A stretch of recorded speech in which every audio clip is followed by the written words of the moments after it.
যখন আমরা কোনো বনে প্রবেশ করি তখন এই সবুজ ঘাস দেখে, এই কোমল ঘাস দেখে আমাদের মন প্রফুল্ল হয়ে ওঠে। ভিন্ন ভিন্ন প্রজাতির ফুল, ভিন্ন ভিন্ন রঙের ফুল দেখে এই মন আনন্দে ভরে ওঠে।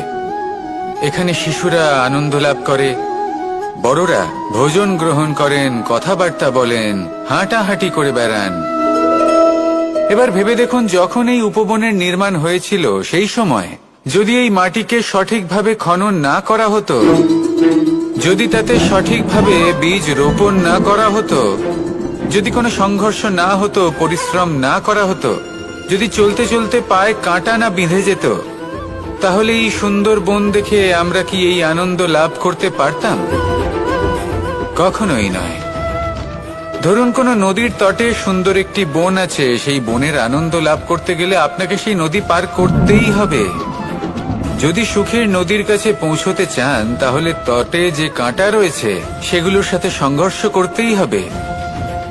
এই সংসারে যদি আপনি সুখ লাভ করতে চান, তাহলে সুখ লাভের এই যাত্রা শুরু করতে হবে সংঘর্ষ দ্বারা। তাহলে সংঘর্ষকে স্বাগত জানান, এর পেছনেই সুখ রয়েছে যা আপনার জন্য অপেক্ষা করছে।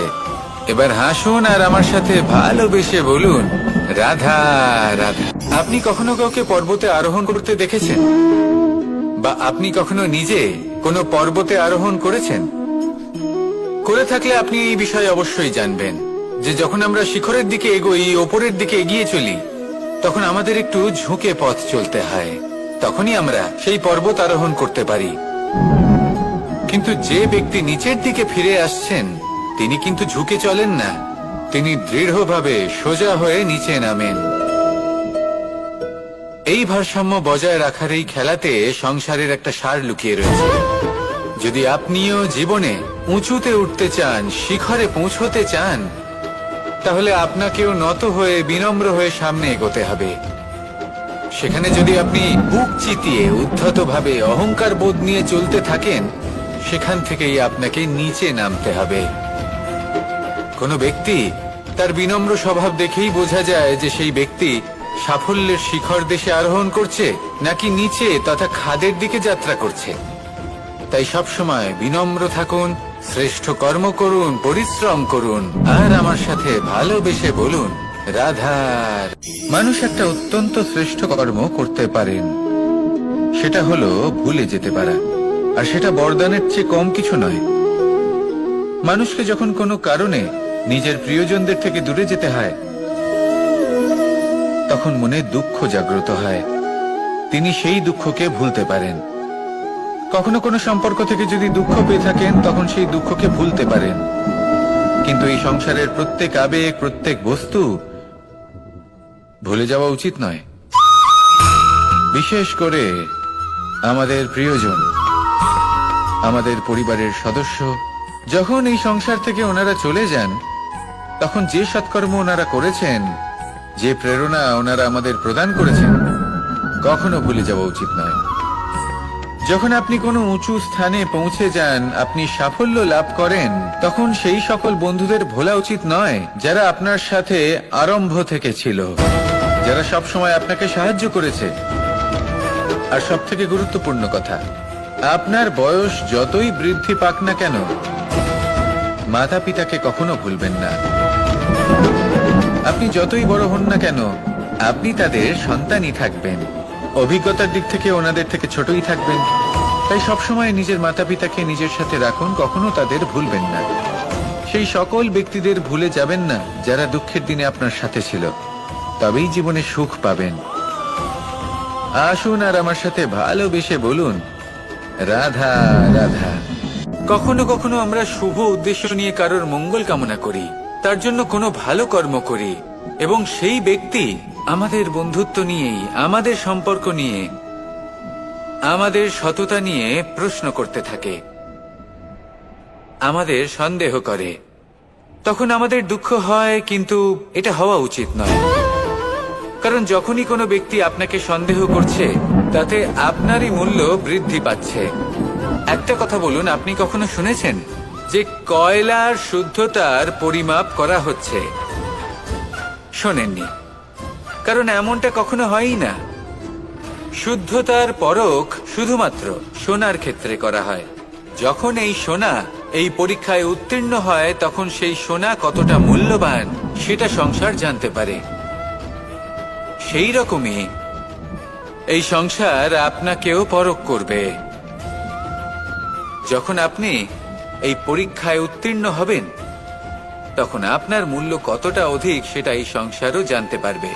সেই জন্য যখনই কেউ আপনার উপর সন্দেহ করবে, দুঃখ পাবেন না। শুধু এই কথাটার খেয়াল রাখবেন, আপনি কি উচিত পথে চলেছেন, উচিত কর্ম করছেন। সকলের প্রতি আপনার মনে যেন সদ্ভাবনা। মানুষের এই সংসারে জীবনযাপন করার জন্য কিছু জিনিসের প্রয়োজন পড়ে। এমন কিছু আবেগ, এমন কিছু বস্তু আছে যেগুলো তার প্রয়োজন হয়। কিন্তু সব থেকে বেশি যে জিনিসটা তার প্রয়োজন হয় সেটা হলো সম্মানের। আমাদের ভালো লাগে যখন কেউ আমাদের সম্মান করে। আমরা কাউকে সম্মান করলে তারও সেটা ভালো লাগে। কিন্তু আপনি দেখবেন যে সংসারে বেশিরভাগ মানুষ দুটি মাপদণ্ডের ভিত্তিতে সম্মান করেন। হয় বয়স দেখে করেন বা উপার্জন দেখে, অর্থাৎ সেই ব্যক্তি কতটা উপার্জন করেন। এবার ভেবে দেখুন, এটা আবশ্যক নয় কারোর বয়স যদি বেশি হয় তার বুদ্ধিও ততটাই বেশি হবে। আবশ্যক এটাও নয় যে কোনো ব্যক্তি যদি অত্যন্ত ধনী হন বা তার মনও নির্মল হবে বা তিনি সৎকর্ম করবেন বা এমন কোনো কর্ম করবেন যাতে উনি সম্মান লাভ করতে পারেন। হতে পারে উনি ধনী কিন্তু দুশ্চরিত্র। সেই জন্য বয়স বা উপার্জন দেখে কোনো ব্যক্তিকে সম্মান করবেন না। কর্ম দেখুন। যদি গভীরভাবে ভেবে দেখেন তাহলে দেখবেন যদি কোনো মানুষ কোনো সৎকর্ম করেন তাহলে তার প্রতি হৃদয় থেকে সম্মান জাগ্রত হয়। এটাই হলো সেই সম্মান যা অর্জন করতে হবে। বয়স আজ আছে, কাল আরো বৃদ্ধি পাবে। উপার্জন আজ আছে, কাল সেটা কমে যেতেও পারে। কিন্তু যদি আপনি নিরন্তর শুভকর্ম করতে থাকেন তাহলে আপনি মৃত্যুর পরেও অমর হয়ে থাকবেন। আসুন আমার সাথে ভালোবেসে বলুন, রাধা। মানুষের জীবনে স্বচ্ছতার একটা আলাদা গুরুত্ব আছে। যদি আপনি নিজেকে স্বচ্ছ রাখেন তাহলে আপনার নিজেরও ভালো লাগবে, সামনের ব্যক্তিরও ভালো লাগবে, একটা অন্যরকম প্রভাব পড়বে। কিন্তু একজন শ্রেষ্ঠ ব্যক্তি কিভাবে হয়ে ওঠা সম্ভব?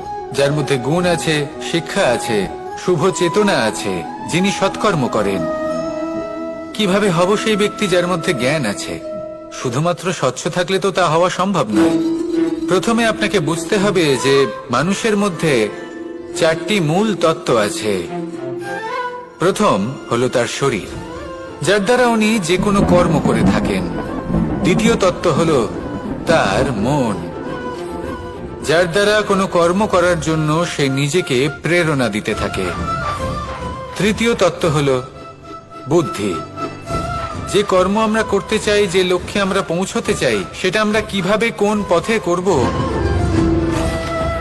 সেটা স্থির করা যায় বুদ্ধি দিয়ে। আর চতুর্থ তত্ত্ব হলো আত্মা। আত্মা হলো এমন এক তত্ত্ব যার কোনো সমাপ্তি নেই। আত্মা হলো অজয়। কিন্তু এরও শুদ্ধিকরণের প্রয়োজন হয়। এই চারটি তত্ত্বের শুদ্ধিকরণ করতে থাকুন, এতে নির্মল রাখুন, শুদ্ধ রাখুন। এবং এটা কিভাবে হবে? শুভ চেতনা দ্বারা, জ্ঞানের দ্বারা, এবং সব থেকে বেশি গুরুত্বপূর্ণ প্রেমের দ্বারা। আসুন আমার সাথে ভালোবেসে বলুন, রাধা। মানুষের জীবনে উন্নতি লাভ করার জন্য তিনটি স্তম্ভের প্রয়োজন হয়। প্রথম স্তম্ভ শিক্ষা। এই শিক্ষা আমাদের জ্ঞান প্রদান করে। দ্বিতীয় স্তম্ভ ব্যবসা, যার দ্বারা আমরা ধন উপার্জন করি। তৃতীয় স্তম্ভ হলো আমাদের ঈশ্বর, আমাদের ইষ্ট। এনার সাথে যদি আমরা জুড়ে থাকতে পারি তাহলে এমন একটা মানসিক বল আপনি লাভ করবেন যেটা এই সংসারে আর কোথাও পাওয়া সম্ভব নয়। কিন্তু মানুষ অনেক সময় জীবনে এই তিনটি স্তম্ভ লাভ করা সত্ত্বেও সামনে অগ্রসর হতে পারেন না। তখনও জীবনে কঠিন পরিস্থিতি আসতেই থাকে। এমনটা ঠিক কেন হয়? কারণ সে জীবনে এই তিনটি স্তম্ভ লাভ করে নেয়, জীবনে প্রয়োগও করে, কিন্তু তার ভিতের কথা সে ভুলেই যায়। যেমন প্রথম স্তম্ভ অর্থাৎ শিক্ষা, এই শিক্ষার আধার হলো শুভ চেতনা। যদি অন্তরে শুভ চেতনা না থাকে তাহলে এই শিক্ষার কোনো গুরুত্ব থাকে না। দ্বিতীয় স্তম্ভ, ব্যবসা।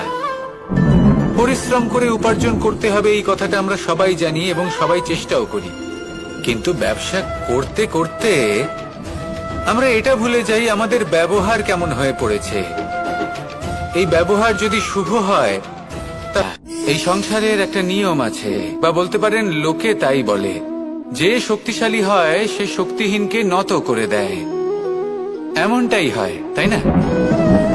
আবশ্যক নয়, কখনো কখনো এমনও হয় একজন অসমর্থ ব্যক্তি সমর্থ ব্যক্তিকে নত করে দেন।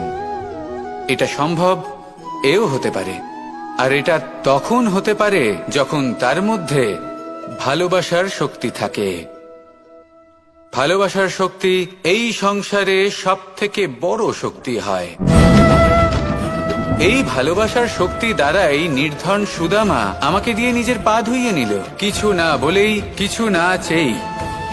এই কর্মের আধার ছিল শুধুমাত্র ভালোবাসা। খুব শক্তিশালী হয় এই ভালোবাসা। ভালোবাসার শক্তি দ্বারাই আপনি হিমালয় পর্বতকে নত করতে পারেন, তাহলে কি অসম্ভব হতে পারে? এই ভালোবাসার শক্তির সঞ্চার করুন, আর এই ভালোবাসার সাথেই বলুন রাধা রাধা। একদিকে হলো আঙুর আর অন্যদিকে কিশমিশ। দেখতে গেলে এই দুটোই সবারই খুব প্রিয়, শিশু হোক, যুবক হোক বা কোনো বৃদ্ধ ব্যক্তি হোক না কেন। আর দেখতে গেলে এই কিশমিশ, এটা আঙুর থেকেই আসে, তারই অন্য একটি রূপ। কিন্তু কখনো হাটে যান আর গিয়ে জিজ্ঞেস করুন যে এই কিশমিশ আর আঙুর, এই দুইয়ের মধ্যে অধিক মূল্য কার? আপনিও নিশ্চয়ই জানবেন যে কিশমিশের মূল্য আঙুরের থেকে অনেক গুণ বেশি। এবার এরকম কেন হয়? এর পেছনে কি কারণ থাকতে পারে? একদিকে হলো সেই আঙুর যা টাটকা অবস্থায় গাছ থেকে পেড়ে খাওয়া যায়, আর অন্যদিকে হলো কিশমিশ যাকে মাসের পর মাস রোদে ফেলে রাখা হয়। একদিকে আঙুর যা কিনা অত্যন্ত রসালো, আর কিশমিশে কোনো রসই নেই। একটি হলো অত্যন্ত কোমল এবং সুন্দর, অন্যটি অমসৃণ এবং তাতে বিন্দুমাত্র সৌন্দর্য নেই, তাও তার মূল্য বেশি। এইসব কেন হয়? এই কারণেই হয় কারণ সেই আঙুর অনেক মাস পর্যন্ত রোদ সহ্য করে থাকে, কষ্ট সহ্য করে থাকে, তবেই সেই আঙুর কিশমিশে পরিণত হয়। এবার জীবনের কড়া রোদ যাকে সহ্য করতে হয়, তার সাথেও এটাই হয়ে থাকে, তারও মূল্য আপনা থেকেই বৃদ্ধি পায়। আপনার জীবনে আপনার গুণ, আপনার প্রতিভা, তা অত্যন্ত গুরুত্বপূর্ণ। কিন্তু যখন আপনি অভিজ্ঞতা লাভ করেন, তখনই সেই অভিজ্ঞতা আপনার গুণ এবং প্রতিভাকে আরো অনেক বেশি শ্রেষ্ঠ করে তোলে। তাই জীবনের কঠোর রোদের মধ্যেও দাঁড়িয়ে থাকাটা শিখে নিন, সাহসের সাথে কঠিন পরিস্থিতির সম্মুখীন হওয়াটা শিখে নিন। ঠিক এইভাবেই অভিজ্ঞতা লাভ করতে হয়, আর এই অভিজ্ঞতা আপনার মূল্য বৃদ্ধি করতেই থাকবে, করতেই থাকবে। আর তখন এই মন প্রসন্ন হয়ে বলবে রাধা রাধা। আমাদের সকলের জীবনেই দুই ধরনের ব্যক্তি থাকেন, বন্ধু এবং শত্রু। তারা হলেন আমাদের প্রিয় বন্ধু, যারা আমাদের জীবনে সবসময় আমাদের পাশে থাকেন। কখনো কখনো আমরা তাদের জন্য কিছুই করি না, তাও তারা আমাদের আনন্দ প্রদান করেন, ভালোবাসা প্রদান করেন। আর অন্যদিকে থাকে আমাদের শত্রু। দেখতে গেলে যখন আমরা জন্ম নিই, তখন কিন্তু আমাদের কোনো বন্ধু থাকে না, আমাদের কোনো শত্রুও থাকে না। কিন্তু যত ধীরে ধীরে আমরা জীবনে এগোতে থাকি, আমাদের বয়স বাড়তে থাকে, তখন আমাদের বন্ধু আর শত্রু এই দুইয়ের সংখ্যা বাড়তে থাকে।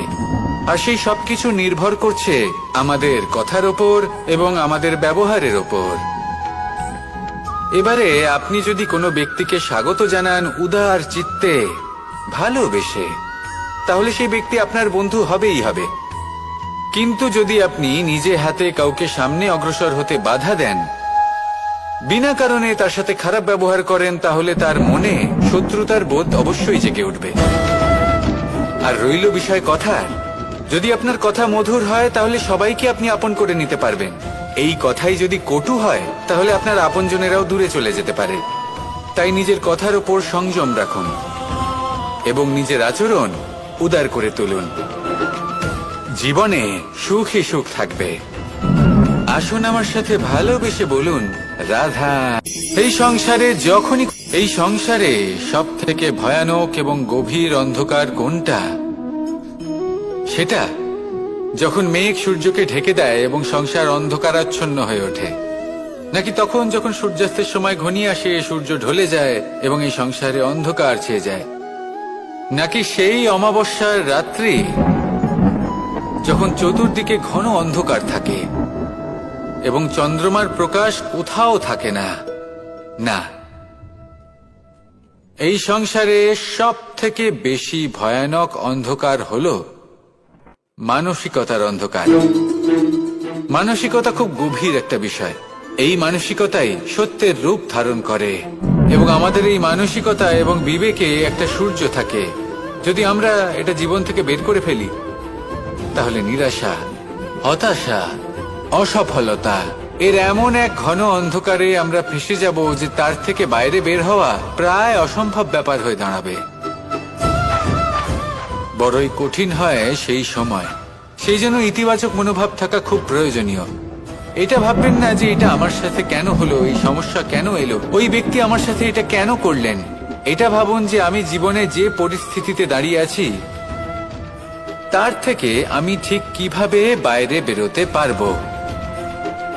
যতই ঘন অন্ধকার থাকুক না কেন, খুব ছোট একটা প্রদীপের প্রকাশ আমাদের পথপ্রদর্শক হয়ে দাঁড়াতে পারে। আর আমাদের জীবনে এই ছোট্ট একটা প্রকাশ হলো আশা। এই আশার একটি কিরণ আমাদের অত্যন্ত গাঢ় অন্ধকারেও পথ দেখাতে পারে।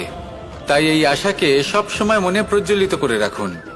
গাঢ় থেকে গাঢ় অন্ধকারের সাথে, কঠিন থেকে কঠিনতর সমস্যার সাথে লড়াই করুন, সামনে এগিয়ে চলুন আর আমার সাথে ভালোবেসে বলুন, রাধা।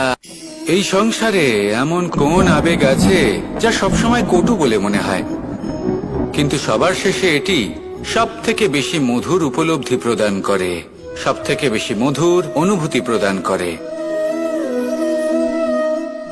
উত্তর পেলেন না? আপনাকে একটা উদাহরণ দিই।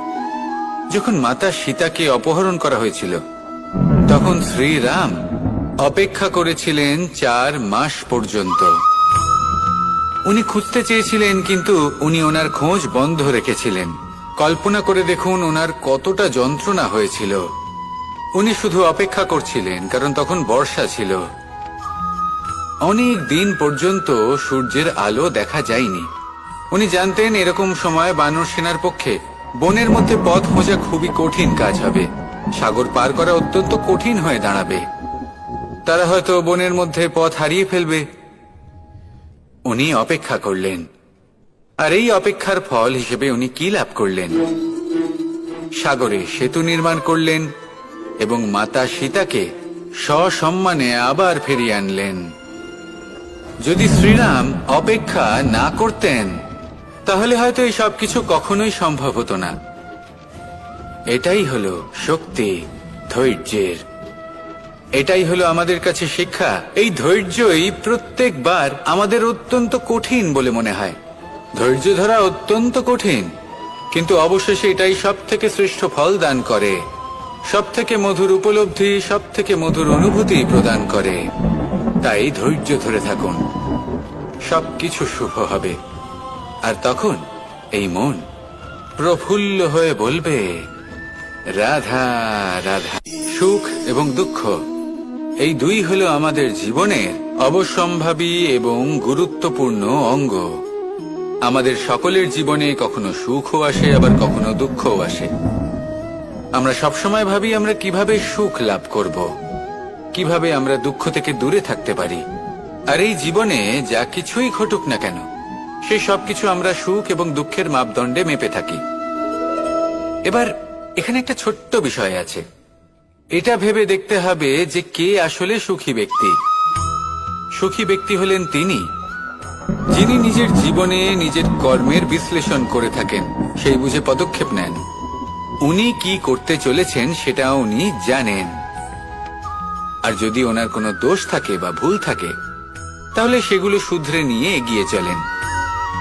সেই জন্য উনি সুখী হন। অন্যদিকে যে ব্যক্তি দুঃখী তিনি কি করেন? তিনি নিজের উপর নয়, অন্যের উপর নিজের নজর রাখেন যে তিনি কি করছেন, কিভাবে কর্ম করছেন। ওনারা অন্যের নিন্দা করেন, অন্যের সাফল্য দেখে ঈর্ষা করেন, ক্রুদ্ধ হয়ে যান, ওনাদের বাধা দিতে চেষ্টা করেন। সেই জন্যই তো ওনারা দুঃখী হন। এই সংসারে এমন অনেক ব্যক্তি আছেন যারা এই কারণে দুঃখী নন যে তাদের জীবনে দুঃখ আছে।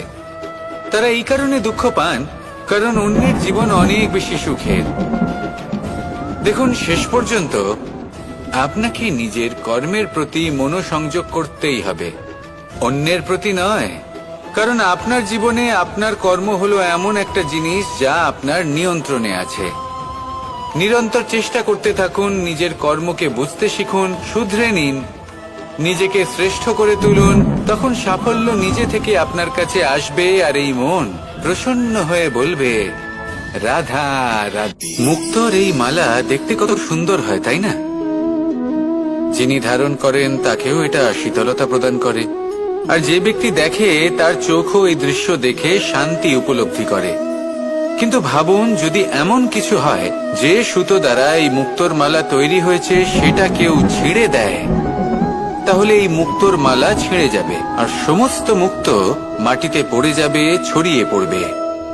তখন কি আমরা এটা ভাববো যে এটা তো মাটিতে পড়ে থাকা বস্তু, এটা আমি তুলবো না? ভাববো না, তাই না? আমরা নিচু হয়ে একটা মুক্তো কুড়িয়ে নিই এবং আবার এদের সুতোর মধ্যে প্রবেশ করাই। কেন? কারণ এই মুক্তো হলো বহুমূল্য। এতে কোনো সন্দেহ নেই যে এই মুক্তো হলো বহুমূল্য। কিন্তু এর থেকেও অনেক বেশি বহুমূল্য হলো আমাদের জীবনে আমাদের সম্পর্ক, আমাদের বন্ধু বান্ধব। এই সম্পর্কেও কখনো কখনো বিবাদ হয়, মনোমালিন্য হয়, এগুলোও ছড়িয়ে যায়। আর সেই সময় এই মুক্তোর মতোই নত হয়ে আমাদের এই সম্পর্কগুলিকে হাতে তুলতে হবে, এদের জুড়তে হবে, এদের আগলে রাখতে হবে, কারণ এদের থেকে বহুমূল্য আর কিছুই নেই। আর যদি এই কাজটা আপনি শিখে নিতে পারেন তাহলে আপনার জীবনের এই সম্পর্ক, এই বন্ধুত্ব সবসময় আপনাকে বল প্রদান করবে, আনন্দ প্রদান করবে। আর এই মন সুপ্রসন্ন হয়ে বলবে, রাধা রাধা। আপনারা সবাই একটা গাছের পাতাকে দেখুন, যতক্ষণ পর্যন্ত গাছের সাথে মানে গাছের ডালের সাথে জুড়ে থাকে সে সবুজ থাকে, বাতাসের সাথে সে নড়তে থাকে। যতক্ষণ পর্যন্ত ও সূর্য থেকে পাওয়া রশ্মির শক্তি গাছে পৌঁছে দেয় ততক্ষণ ও ডালের সাথে যুক্ত থাকে। কিন্তু যখন সেই পাতা শুকিয়ে যায় তখন তার কোনো গুরুত্ব থাকে না। সেই পাতা গাছের ডালে এবং বৃক্ষের কাছে বোঝা হয়ে থেকে যায়। এবং এমন এক সময় আসে যখন সেই ডালটি শুকনো সেই পাতাকে পরিত্যাগ করে। এটাই আমরা এই প্রকৃতিতে দেখি এবং এটাই হলো সত্য। আর এটাই আমাদের জীবনে খুব বড় একটা শিক্ষা। যদি আপনিও নিজের জীবনে নিজের আপনজনদের কাছে বোঝা স্বরূপ হয়ে দাঁড়ান তাহলে তারা আপনাকে যতই ভালোবাসুক না কেন, ওনারা যদি নাও চান তাহলেও এমন এক দিন আসবে যখন আপনার আপনজন আপনাকে পরিত্যাগ করবে। সেই জন্য সবসময় আত্মনির্ভর হয়ে ওঠার চেষ্টা করুন, নিরন্তর পরিশ্রম করতে থাকুন, কারোর উপর বোঝা হয়ে থাকবেন না, বরং তার সাথে মিলে দায়িত্ব পালন করুন। এমনটা করবেন তাহলে আপনার সম্মানও বজায় থাকবে এবং সম্পর্কের মধ্যে আপনার মূল্যও বজায় থাকবে। আসুন আর আমার সাথে ভালোবেসে বলুন, রাধা রাধা। আমাদের মধ্যে এমন অনেক মানুষ আছেন যারা বই পড়তে পছন্দ করেন, অনেক মানুষ আছেন যারা ভিন্ন ভিন্ন রকমের কাহিনী পড়েন। এবার পড়তে পড়তে মাঝে এমন একটা অধ্যায় অবশ্যই আসে যা আমাদের হৃদয় স্পর্শ করে যায়। আমরা হৃদয় যন্ত্রণা অনুভব করি, তাও আমরা সেই কাহিনী শেষ পর্যন্ত পড়ি এবং তখন আমরা বুঝতে পারি যে সেই যন্ত্রণাময় অধ্যায়টি কেন এসেছিল, তার থেকে আমরা কি শিক্ষা পেলাম এবং আমরা অবশেষে লক্ষ্যেও পৌঁছলাম। কিন্তু যদি সেই যন্ত্রণাদায়ক অধ্যায়টিতে আপনি থেমে যান আপনি যদি এটা ভাবেন যে আমি আর পড়তে পারবো না, তাহলে আপনি জানতেও পারবেন না যে পরবর্তীতে কি হতে চলেছে। এই মন দুঃখে ভরে উঠবে, মনে প্রশ্ন আসতেই থাকে যার উত্তর আমরা পাই না, নিজেদের লক্ষ্য বুঝতেই পারি না। এইভাবেই আমাদের জীবনেও যদি এমন কিছু হয় যা অত্যন্ত দুঃখজনক, যদি এমন কোনো কঠিন অধ্যায় আপনার জীবনে আসে, থামবেন না। তাহলে আপনার জীবনের কাহিনীর একটি যন্ত্রণাদায়ক দুঃখজনক অধ্যায় মাত্র। শেষ পর্যন্ত এই কাহিনীতে টিকে থাকুন, কর্ম করতে থাকুন। আপনি বুঝতে পেরে যাবেন যে এই কঠিন পরিস্থিতি আপনার জীবনে কেন এসেছিল। আপনি শিক্ষাও লাভ করবেন এবং লক্ষ্যও লাভ করবেন। আসুন আমার সাথে ভালোবেসে বলুন, রাধা রাধা। আশা এবং বিশ্বাস মানুষের জীবনের দুই অমূল্য স্তম্ভ। এটাই হলো ঢাল এবং এটাই হলো অস্ত্র। এটাই আমাদের রক্ষা করে এবং এটাই আমাদের জীবনের পথ প্রশস্ত করে। কিন্তু ছোট একটা সমস্যা আছে। এবার যদি আপনি বটবৃক্ষের থেকে এই আশা রাখেন যে এ আমাকে ফল দেবে, তাহলে সেই আশা ভঙ্গ হওয়াই স্বাভাবিক। আর যদি আপনি বিশ্বাস করেন যে খেজুর গাছ আপনাকে ছায়া প্রদান করবে, তাহলে সেই বিশ্বাসও অবশ্যই ভঙ্গ হবে। তাহলে কি করা উচিত? চোখ বন্ধ করে যে কাউকে বিশ্বাস করার আগে বা যে কারোর থেকে আশা রাখার আগে নির্বাচন করুন যে কার ওপর বিশ্বাস রাখতে চান, কার ওপর আশা রাখতে চান। তবে আমি তো বলবো যে বিশ্বাস করতে হলে নিজের ওপর করুন, যে এই সংসারে এমন কোনো কাজ নেই যা আপনি করতে পারেন না। আর শুধু কর্ম করতে থাকুন আর ভরসা রাখুন ঈশ্বরের ওপর, যে উনি আপনার কর্ম দেখবেন আর আপনাকে আপনার কর্মফল অবশ্যই দেবেন, আপনাকে সাফল্য দেবেন। যদি আপনার বিশ্বাস অটল হয়, নিরন্তর পরিশ্রম করেন, তাহলে ঈশ্বর কখনোই আপনার আশা ভঙ্গ হতে দেবেন না। আসুন আর আমার সাথে ভালোবেসে বলুন, রাধা। যখন মানুষের মৃত্যু হয় তখন কি হয়? অনেক সংখ্যক মানুষ শোক পালন করতে চলে আসেন। যে ব্যক্তি মৃত্যু লাভ করেছেন তার অনেক বস্তু থাকে যেগুলো তার প্রিয়, যেগুলো তিনি ব্যবহার করেছেন। তার শয্যা, তার বস্ত্র, তার আভূষণ সবকিছু তার থেকে বিচ্ছিন্ন করা হয় এবং খালি হাতে তাকে শ্মশানের উদ্দেশ্যে রওনা করা হয়। আমি আপনাকে এই প্রশ্ন করতে চাই, আপনি এই সংসারে কি অর্জন করেছেন? ধন সম্পত্তি, বস্ত্র, আভূষণ, এই সবকিছু যে আপনি অর্জন করেছেন, আপনার মৃত্যুর পরে তা আপনার থেকে দূর হয়ে যাবে। এর উত্তর হলো একটাই, আপনার কর্ম। শুধু সেটাই আছে যা একান্ত আপনার, আর শুধু সেটাই এই সংসার থেকে চলে যাওয়ার পরেও সংসারেই জীবিত থাকবে। যদি আপনি দুষ্কর্ম করেন, তাহলে এই সংসার আপনাকে একটি অনুচিত উদাহরণ হিসেবে মনে রাখবে যে এই ব্যক্তি খুব পাপী ছিল, অনুচিত কর্ম করতেন। যে পথে তিনি চলেছেন সেই পথে কারোর চলা উচিত নয়। সেখানেই যদি আপনি সৎকর্ম করেন, তাহলে সংসার চিরকাল এটাই বলবে যে খুব ভালো মানুষ ছিলেন, সবাইকে ভালোবাসতেন, সবাইকে সাহায্য করতেন, আমার খুব প্রিয় মানুষ ছিলেন। এটাই হলো শ্রেষ্ঠ কর্ম। সেই জন্য জীবনে শুধুমাত্র ধন সম্পত্তি, আভূষণ এই সব অর্জন করতে গিয়ে নিজের মনোনিবেশ করবেন না। শ্রেষ্ঠ কর্ম করুন। সংসার থেকে চলে যাওয়ার পরেও এই কর্মই এই সংসারে আপনাকে জীবিত রাখবে। আসুন আমার সাথে ভালোবেসে বলুন, রাধা রাধা। এই শুকনো পাতাটিকে দেখুন, নিষ্প্রাণ হয়ে পড়েছে। কোন একটা সময় এই পাতাটি একটা গাছের ডালে ছিল। সেই গাছ ওর লালন পালন করত। যখন যখন বাতাস বইত, এই পাতায় কম্পন দেখা দিত, মনকে প্রফুল্ল করে তুলত। কোনো একদিন এই পাতা গাছের ডাল থেকে ঝরে পড়ে গেল। নিঃসন্দেহে ও নিজের স্বাধীনতা পেল, কিন্তু আস্তে আস্তে শুকিয়ে গেল, নিষ্প্রাণ হয়ে গেল। দেখুন, আমি এই কথা বলছি না যে স্বাধীনতা অনুচিত, কখনোই না। কিন্তু যে কোনো পরিস্থিতিতে স্বাধীন হতে চাওয়া এটা নিশ্চিত রূপে অনুচিত।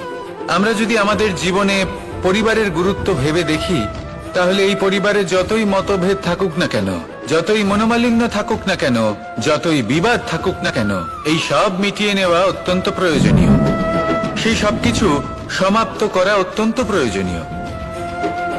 কখনো এই পরিবারকে ভাঙতে দেবেন না, কখনো এই পরিবার থেকে দূরে চলে যাবেন না।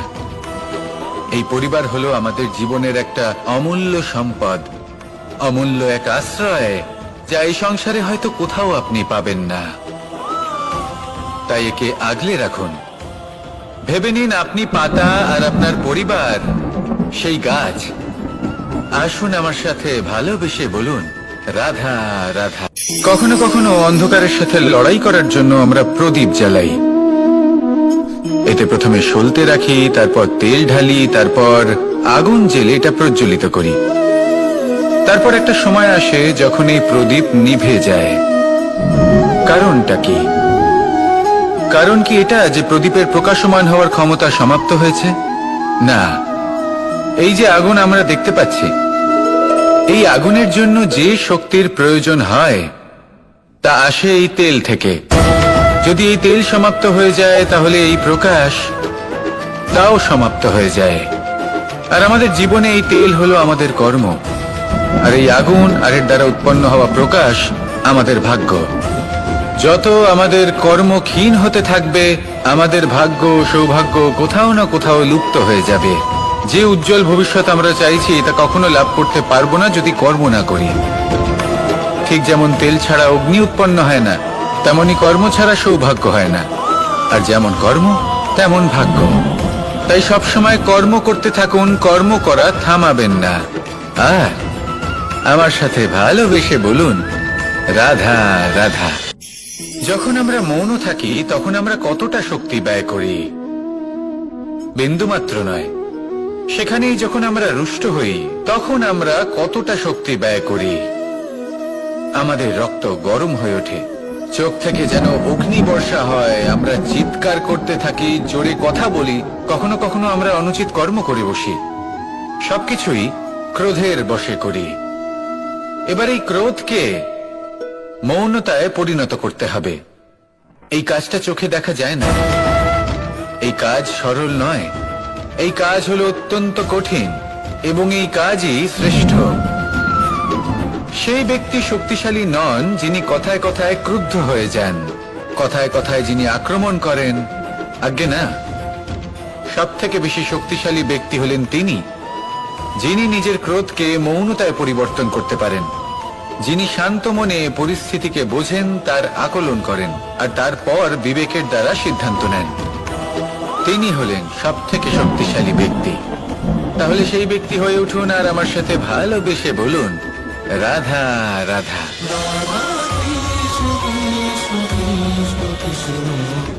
এই লক্ষ্য সরলভাবে কেন আমার কাছে চলে আসে না? চলুন আপনাকে একটা কথা বলি, যদি আপনার লক্ষ্য কঠিন না হয় তাহলে তাকে পাওয়া আপনার পক্ষে অসম্ভব হয়ে উঠবে। লক্ষ্যে পৌঁছানোর এই রাস্তায় আপনি যে কড়া রোদের সম্মুখীন হন, যার থেকে আপনি দূরে পালাতে চান, সেই রোদ আপনাকে প্রেরণা যোগায় যে আপনি এগোতে থাকুন। ভাবুন একজন যাত্রী যে কিনা নিজের লক্ষ্যের দিকে যাচ্ছেন, সেই পথে উনি যদি একটু ছায়া পেয়ে যান আর উনি ওখানে বিশ্রাম নেন, তাহলে তার সাথে তার ভাগ্য গভীর নিদ্রায় সেখানে বিলীন হয়ে যায়। তাই পরিশ্রমের করা রোদের থেকে কখনো দূরে পালাবেন না। জীবনে শুধু সামনে এগোতে থাকুন দৃঢ়তার সাথে। আর লক্ষ্য সরল হোক, কঠিন হোক বা অত্যাধিক কঠিন হোক, একটা কথা মনে রাখবেন, যে জীবনের লক্ষ্যে পৌঁছতে পেরেছে সে লক্ষ্য প্রাপ্তির জন্য আফসোস কখনোই করে না। রাধা রাধা। এই সংসারে সাফল্য লাভ করার জন্য জ্ঞানের প্রয়োজন হয়, পরিশ্রমের প্রয়োজন হয়, দৃঢ় নিষ্ঠার প্রয়োজন হয়, নিরন্তর চেষ্টা করা প্রয়োজনীয়। কিন্তু আরো কিছু আছে যা অত্যন্ত প্রয়োজনীয় এবং গুরুত্বপূর্ণ। তা হলো ভালো বন্ধু। তাদের থাকা অত্যন্ত প্রয়োজনীয়। যদি ভালো বন্ধু থাকে তাহলে সময় এলে তারা ঢাল হয়ে আপনাকে সুরক্ষা করবেন। সময় এলে অস্ত্রের মতো শত্রুকে সংহারও করবেন। যদি তিনি জ্ঞানী হন, তাদের মধ্যে সদ্গুণ থাকে, তাহলে এই সব গুণ আপনার মধ্যেও প্রবেশ করবে। তাহলে সাফল্যের জন্য ভালো বন্ধু পাওয়া অত্যন্ত প্রয়োজনীয়। কিন্তু শুধু বন্ধু কেন, ভালো শত্রুও থাকা প্রয়োজনীয়। এবার আপনি ভাববেন, এ আমি কি বললাম? যদি আপনার জীবনেও ভালো অর্থাৎ শক্তিশালী শত্রু থাকে, তাহলে আপনিও শক্তিশালী হতে থাকবেন। এই শত্রু আপনাকে প্রেরিত করবে আরো বেশি শক্তিশালী হয়ে ওঠার। কখনো কোনো হরিণকে দেখুন, তীব্র গতিতে দৌড়তে থাকে। কেন তীব্র গতিতে দৌড়য়? এই কারণে নয় যে কোথাও তার জন্য মধুর ঘাস অপেক্ষা করে রয়েছে, না। সে এই কারণে তীব্র গতিতে দৌড়য় কারণ সেটা না করলে তার পেছনে একটি সিংহ আছে যে ওকে নিজের ভোজন করে ফেলবে। তাই জীবনে বিপদ, সংকট, এই সবকিছুও হলো অত্যন্ত গুরুত্বপূর্ণ। তার সম্মুখীন হতে শিখুন আর আমার সাথে ভালোবেসে বলুন, রাধা রাধা। ধৈর্য, এই ধৈর্য কি কোনো গুণ, কোনো অনুভূতি, কোনো দৃষ্টিভঙ্গি? আমার জন্য ধৈর্য এক বাহন। আপনি হয়তো ভাবছেন, এই কেমন বাহন? বাহন তো ঘোড়া হতে পারে, হাতি হতে পারে, উটও হতে পারে, কিন্তু ধৈর্যকে বাহন বানানো মানে? চলুন আপনাকে একটা কথা বোঝাই। পৃথিবীতে এমন কোনো বাহন নেই যে তার আরোহীকে আছড়ে ফেলেনি। সেটা উট হোক বা হাতি হোক বা ঘোড়া হোক, চলতে চলতে কখনো নড়বড় করেই বসে। তারপর সেই আরোহী পড়ে কারোর পায়, তারপর পড়ে তার নিজের নজরে। কিন্তু ধৈর্যরূপী বাহন কখনো কাউকে ফেলে না, কখনো না। না সেই আরোহী কারোর পায়ে পড়ে, আর না তো নিজের নজরে। কারণ ধৈর্য আপনাকে বিবেক প্রদান করে, বিবেক আপনাকে পরিকল্পনায় সাহায্য করে, আর পরিকল্পনা প্রদান করে আপনাকে শক্তি, আপনার লক্ষ্যের দিকে অগ্রসর হওয়া। বুঝলেন? ধৈর্যকে সঙ্গে রাখুন, নিজেকে আরো ধৈর্যশীল করে তুলুন। এই ধৈর্যের সাহায্যে আরোহণ করে দেখুন কিভাবে এই বাহন আপনাকে আপনার গন্তব্যে পৌঁছে দেবে। রাধা রাধা। সংসারে এমন একটা ভ্রান্ত ধারণা রয়েছে যে সবকিছু ভাগ্যের দ্বারা পাওয়া যায়, কিন্তু ভাগ্য, প্রারব্ধ, এ তো সকলের জন্যই সমান হয়।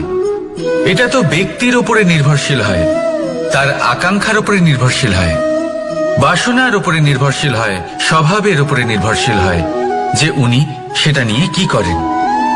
দেখুন, এই প্রসাদ কিন্তু সকলকেই দেওয়া হয়, কিন্তু তা গ্রহণ করবেন কিভাবে সেটা ব্যক্তির উপরে নির্ভর করে। আপনাকে এক উদাহরণ দিই। যেমন ধরুন, দুজন মানুষকে আমি একটা করে মাটির ডেলা দিলাম, সেটা নিয়ে তারা কি করবেন? একজন মানুষ তার ছোট ছোট ডেলা বানাবেন আর পথযাত্রীদের ওপরে ছুঁড়ে মারবেন, হাসি ঠাট্টা করবেন, তাদের বস্ত্র নোংরা করে দেবেন, সেটাতেই উনি আনন্দ পাবেন। অন্যদিকে দ্বিতীয় ব্যক্তি সেই মাটির ডেলা দিয়েই নিজের জন্য একটা কুঁড়ে ঘর বানাবেন। সেই কুঁড়ে ঘর যা রোদেতে, বৃষ্টিতে, ঝড়ে তাকে সুরক্ষিত রাখবে। অনুভূতি, এই অনুভূতি বদলাতে শিখুন। এই অনুভূতি অত্যন্ত গুরুত্বপূর্ণ। ভালোবাসাতেও এই অনুভূতি হলো অত্যন্ত গুরুত্বপূর্ণ। ভালোবাসা সে বন্ধুর সাথে হোক, মা বাবার সাথে হোক, ভাই বোনের সাথে হোক, স্ত্রীর সাথে হোক, যে কারোর সাথে হোক। মনে রাখবেন, এই হলো সেই অনুভূতি যা আপনার ভাগ্য নির্ধারণ করে থাকে। তাহলে আসুন আমার সাথে প্রেমের অনুভূতি নিয়ে বলুন, রাধা রাধা। লক্ষ্য, পথ আর সাফল্য, এই তিনটেই একে অপরের সাথে জড়িত, কিন্তু অনেকবার মানুষ এদের ঠিকভাবে বুঝতে পারেন না। তারা ভাবেন যে যেরকম লক্ষ্য হবে সেরকমই পথ হবে, সেই মতোই লক্ষ্য কঠিন হলে পথ কঠিন হবে, লক্ষ্য সরল হলে পথও সরল হবে। যদি আপনাকে আসল সত্যের সাথে অবগত করাই, তাহলে দেখবেন সবকিছুই এর উল্টো। লক্ষ্য নিজের পথ বানায় না, পথ সেটাই যেটা আপনি স্বয়ং নির্বাচন করে আপনি নিজে বানান। সেই অনুসারেই আপনি আপনার লক্ষ্যে পৌঁছতে পারবেন। সেই জন্য জীবনে যখনই লক্ষ্যে পৌঁছানোর পথের বিষয়ে আপনি কোনো সিদ্ধান্ত নেবেন তাহলে তা ভেবে চিন্তে নেবেন, কারণ এই পথ অত্যন্ত গুরুত্বপূর্ণ। পথ যদি শুভ হয়, মানুষ কর্ম করেন। আমি বারংবার বলি যে ফলের আশা করবেন না। তাও মানুষ কোথাও না কোথাও নিজের কর্মের বদলে কোনো না কোনো ফলের আশা অবশ্যই রাখেন। কখনো তিনি সফল হন, কখনো অসফল। সেই জন্যই আমি বলি যে ফলের আশা কখনো রাখবেন না, কারণ সাফল্য বা অসফলতা মনের মধ্যে রাখলে কখনো কোনো লাভ হয় না। যদি সাফল্য মনের মধ্যে রাখেন তাহলে অহংকার জন্ম নেবে। যদি অসফলতা মনের মধ্যে রাখেন তাহলে এক হীনমন্যতায় আপনি ভুগবেন, যা দিয়ে কোনো শুভকর্ম হবে না। সেই জন্য শুধুই কর্ম করে যান, কর্মেই মগ্ন থাকুন। আর আসুন আমার সাথে ভালোবেসে বলুন, রাধা রাধা।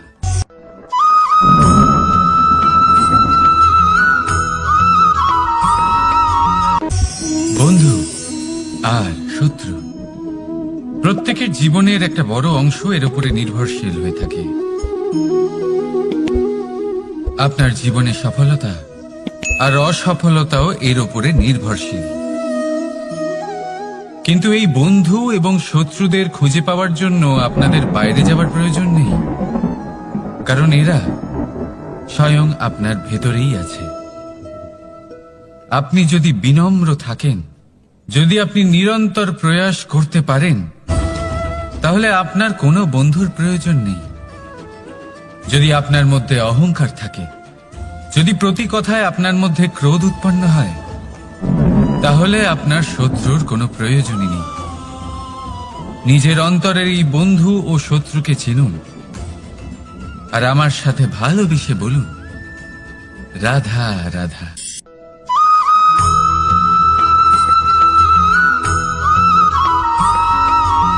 সংসারে সকলে উঁচুতে উঠতে চায়, কেউ নত হতে চায় না। সবাই এটা মনে করে যে নত হওয়ার অর্থ হলো তাদের আত্মসম্মান এবং অহংবোধের বিরুদ্ধাচরণ করা। তাদের মনে হয় যে যদি আমরা নত হই, সংসার আমাদের দুর্বল মনে করবে, তাদের শৌর্য এবং তাদের ব্যক্তিত্বের অপমান হবে। কিন্তু এটা কি সত্যি? প্রত্যেকবার নত হওয়ার অর্থ কি সম্মানহানি হওয়া? কখনোই নয়। আপনি নিজের জীবনকেই দেখে নিন।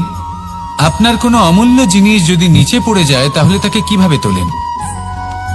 সেই বস্তুকে তোলার জন্য আপনাকে নত হতেই হবে। আপনি বড়দের আশীর্বাদ কিভাবে লাভ করেন? আপনি নত হয়ে তবেই তাদের আশীর্বাদ লাভ করতে পারেন, তাই না? ভেবে দেখুন, আপনি একটা পথে হাঁটছেন, আপনি দেখতে চাইছেন যে আপনি সঠিক পথে হাঁটছেন কিনা, পায়ের নিচে কাঁটা পড়ে আছে কিনা। কিভাবে দেখবেন? আপনাকে সেই মাথা নত করেই দেখতে হবে। এর অর্থ কি? অর্থ খুব সহজ। প্রত্যেকবার নত হওয়া অনুচিত নয়, সেটা কোনোভাবেই সম্মানহানি নয়। পরিস্থিতি অনুসারে এবং যেখানে প্রয়োজন আপনি নত হতে শিখে গেলে আপনি অনেক কিছুই লাভ করতে পারবেন। জ্ঞান, মান, গুণ, বিশ্বাস। সেই জন্য প্রয়োজন এবং পরিস্থিতি অনুসারে নত হতে শিখুন, এতে অনুচিত কিছুই নেই। আত্মসম্মান থাকা অত্যন্ত প্রয়োজনীয়, কিন্তু তা যেন কখনো অহংকারে পরিণত না হয়। এই বিষয়ে অবশ্যই নজর রাখবেন এবং আমার সাথে ভালোবেসে বলবেন, রাধা রাধা।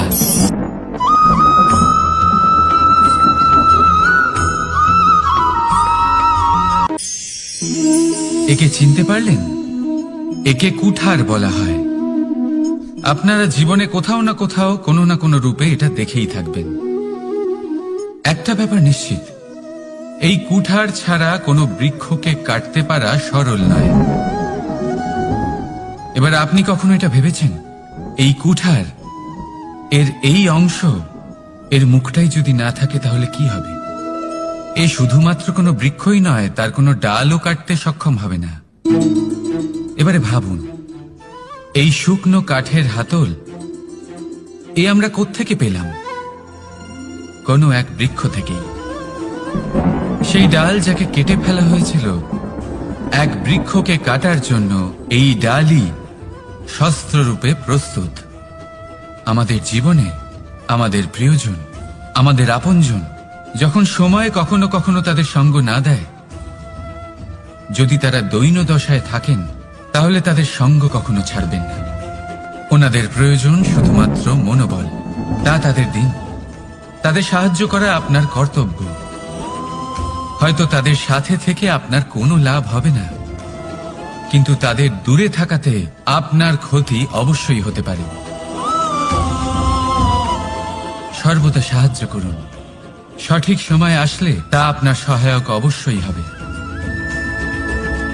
রাধা রাধা।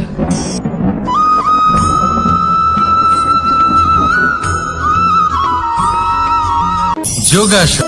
এই আগুনের জন্য যে শক্তির প্রয়োজন হয় তা আসে এই তেল থেকে। যদি এই তেল সমাপ্ত হয়ে যায়, তাহলে এই প্রকাশ তাও সমাপ্ত হয়ে যায়। আর আমাদের জীবনে এই তেল হলো আমাদের কর্ম, আর এই আগুন আর এর দ্বারা উৎপন্ন হওয়া প্রকাশ আমাদের ভাগ্য।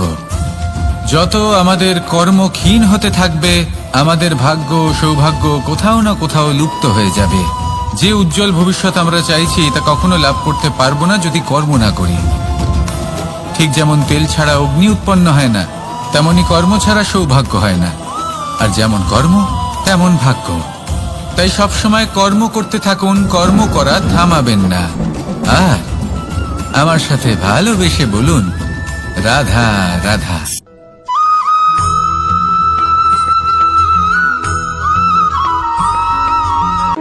কোন ব্যক্তির ব্যক্তিত্ব কিভাবে তৈরি হয়? আপনার কি মনে হয় যে ব্যক্তি জন্ম থেকে তার স্বভাব নিয়ে জন্মায়, নাকি আপনার মনে হয় যে এই প্রকৃতি ব্যক্তির জন্য তার নিয়তি রচনা করে? না, এরকম একেবারেই হয় না। আমি আপনাকে বোঝাচ্ছি। যখনই বৃষ্টি পড়ে কোনো বিন্দুর দিকে দেখবেন। এবার এই বিন্দু যেখানে পড়ছে তার উপরে নির্ভর করছে তারপর কি হবে। যদি এই বিন্দু পড়ে কোনো ক্ষেতের ওপরে, তাহলে কোনো নতুন ফসলের জন্ম দেবে। যদি সে গরম কড়াইতে পড়ে, তাহলে বাষ্পীত হবে। যদি সে কোনো সাপের মুখের ভেতরে পড়ে, তাহলে বিষ তৈরি হবে। ঝিনুকের ভেতরে পড়লে মুক্ত তৈরি হবে। যদি কোনো পাতার ওপরে পড়ে, তাহলে শিশির তৈরি হবে। একই বিন্দু, কিন্তু তার সঙ্গত তার ভবিষ্যৎ এবং ব্যক্তিত্ব নির্ধারণ করবে। এবার এটা তো শুধুমাত্র এক বিন্দু। তার কাজ হলো শুধুমাত্র পড়া। কোথায় সেটা সেও নির্ধারণ করতে পারে না। কিন্তু আপনি হলেন মানুষ। আপনি বাছাই করতে পারবেন যে আপনার সঙ্গী কারা হবে, কাদের সাথে আপনি মেলামেশা করে বড় হবেন। তাই তা ভালোভাবে করুন, কারণ এই নির্বাচন আপনার হাতে। কারণ এই জীবন আপনার, ভবিষ্যৎ আপনার। এবার আপনি মহান হতে চান কি না, তার নির্ণয় আপনাকেই করতে হবে। আসুন আমার সাথে ভালোবেসে বলুন, রাধা রাধা।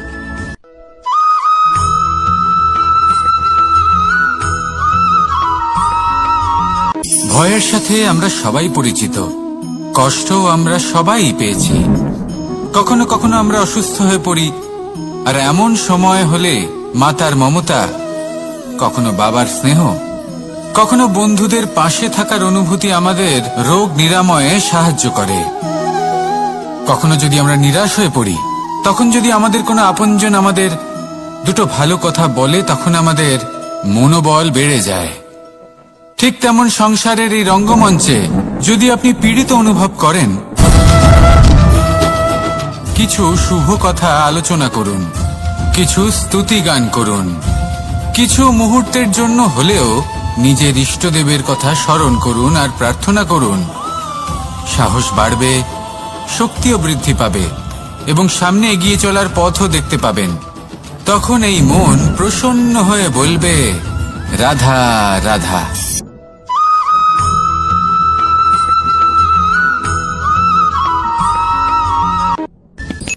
সূর্যের তাপ এতটাই প্রখর হয়, তা সমস্ত বনস্পতিকে শুষ্ক করে দেয়।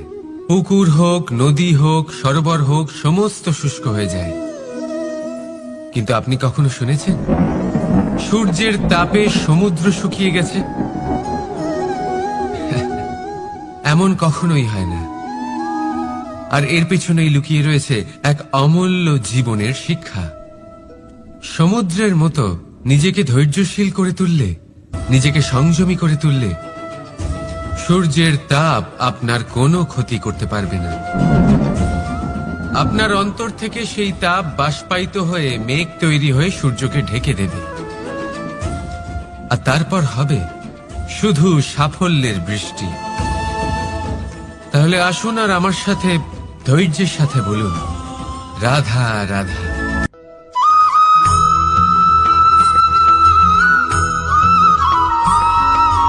মানুষের জীবনে দুই ধরনের আবেগ থাকে যা চিরকাল তার সাথে বসবাস করে।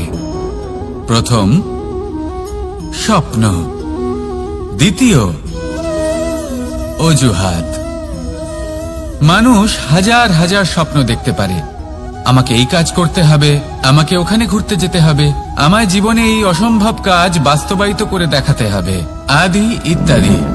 এবার ঠিক যেমন স্বপ্ন দেখেন সেইভাবে অজুহাতও খুঁজে নিয়ে আসেন। আমি এই স্বপ্ন পূরণ করতে পারলাম না, কারণ আমাকে কেউ সাহায্যই করল না, কারণ আমি দুর্বল হয়ে পড়েছিলাম, কারণ আমার কাছে সময়ই ছিল না, আদি ইত্যাদি। এবার সাফল্য এবং অসফলতার মাঝখানে এই ধরনের সংঘর্ষ হতে থাকে। সাফল্য তখন লাভ করা সম্ভব যখন আপনার স্বপ্ন আপনার অজুহাতের থেকে অনেক বড় হয়, আর অসফলতা তখন পাবেন যখন আপনার অজুহাত আপনার স্বপ্নের থেকে অনেক বড় হয়। আপনি যদি সাফল্য লাভ করতে চান তাহলে চেষ্টা করতে থাকুন, পরিশ্রম করুন। যদি অসফল হন তাহলে ভয়ভীত হওয়ার কোনো প্রয়োজন নেই। নিজের ভুল বুঝুন, তাকে শুধরে নিন, আবার চেষ্টা করুন। কিন্তু যদি নিজের জীবনে অজুহাত নিয়ে আসেন তখন স্বপ্ন কখনো পূরণ হবে না। আসুন আমার সাথে ভালোবেসে বলুন, রাধা রাধা।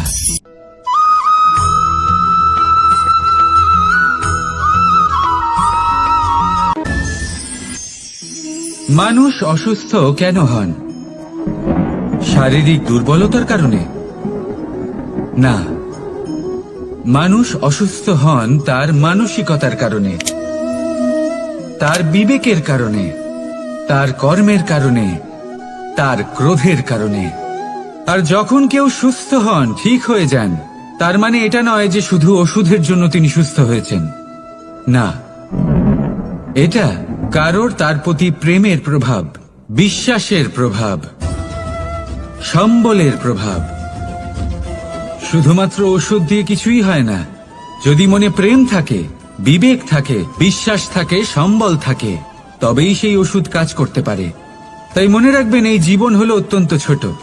মনে প্রেম ভাব রাখুন, মিত্রতা করুন, শত্রুতা নয়। ভালোবাসুন, বিদ্বেষ নয়। আর এই ভালোবাসার সাথেই বলুন, রাধা রাধা।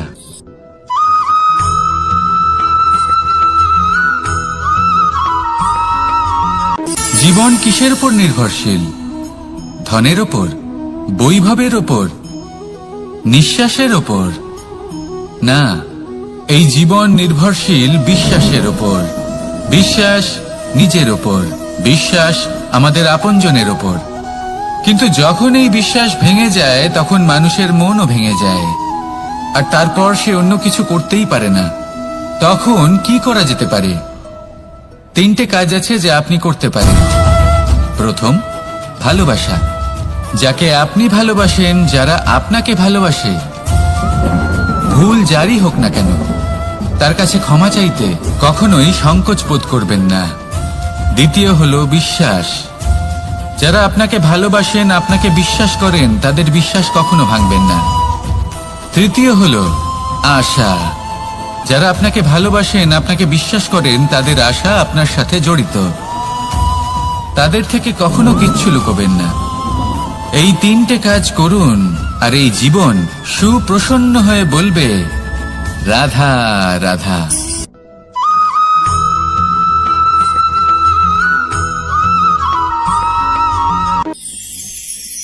মানুষ জীবনে সব সময় চিন্তা করে, ভাবতে থাকে যে তার জীবনে কতই না সমস্যা।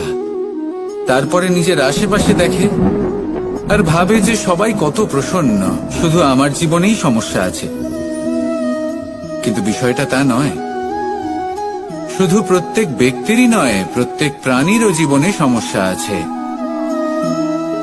এবার মানুষ একটা পাখিকে দেখে এটাই ভাবে যে এদের জীবন কতটা সহজ। কোনো দেশেরই সীমারেখা এদের ওপর লাগু হয় না। কোথায় থাকবে সেই নিয়েও কোনো ভাবনা নেই। কত শান্তির জীবন এদের। তারপর সে একটা পিঁপড়েকে দেখে আর এটা ভাবে কি অসাধারণ, এদের তো সারা জীবনই মাটির উপরেই অতিবাহিত হয়, খাবারটাও মাটিতেই পেয়ে যায়। কি শান্তির জীবন এদের। কিন্তু যখন কোনো ঝড় আসে তখন সবার আগে সেই পাখির বাসাটাই ঝড়ে ভেঙে যায়। এই পাখি যে শাখাতেই গিয়ে বসে পড়ুক, তাদের উপর সবসময় সংকট থাকে যে ওপর থেকে কোনো বড় পাখি এসে তাদের উপর প্রহার না করে, তারা নিজেদের প্রাণ না হারায়। আর যদি কথা বলি পিঁপড়েকে নিয়ে, এদের উপর সবসময় সংকট থাকে যে কোনোভাবে বাতাস বা জল এদের ভাসিয়ে না নিয়ে যায়, কোনো প্রাণী ওকে পা দিয়ে পিষে না দেয়, এই পিঁপড়ে পিষ্ট হয়ে না মারা যায়। দেখুন, সমস্যা প্রত্যেকের জীবনে রয়েছে আর এই সমস্যা আসতেই থাকবে। এর অর্থ এটা নয় যে এই সমস্যার সম্মুখীন হওয়া যায় না, এর সমাধানও সম্ভব নয়। প্রত্যেক সমস্যার সমাধান অবশ্যই আছে, শুধু শান্ত মনে সেটা খুঁজে বের করতে হবে। তাহলে সেটাই করুন, প্রত্যেক সমস্যার সমাধান করতে থাকুন। যত সমাধান করবেন জীবন আনন্দময় হয়ে উঠবে। যদি সমাধান না করেন তাহলে আজীবন দুঃখই পেতে থাকবেন। আসুন আমার সাথে ভালোবেসে বলুন, রাধা রাধা।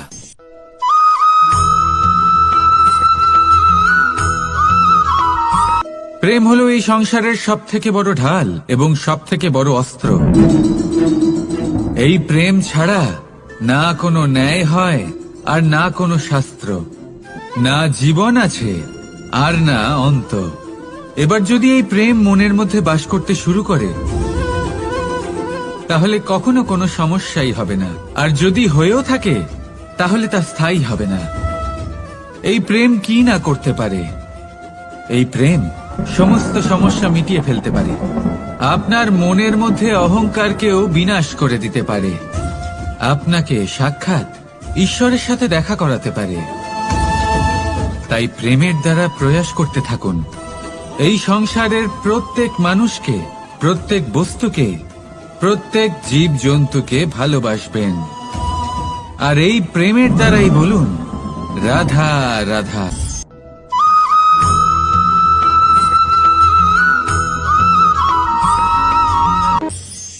মানুষ এক অত্যন্ত বিচিত্র প্রাণী। পরিকল্পনা করে, ষড়যন্ত্র করে, প্রচেষ্টা করে, কাউকে পরাজিত করার চেষ্টাও করে। সাপকে একটা দড়ি মনে করে হাতে চেপে ধরার চেষ্টা করে, কিন্তু একটা কথা বুঝতেই পারে না, সময়ের এই সাপ এটা হাতে চেপে ধরাই যায় না। আর আপনি যা করবেন তা আবার ফিরে আসবে আপনারই সামনে।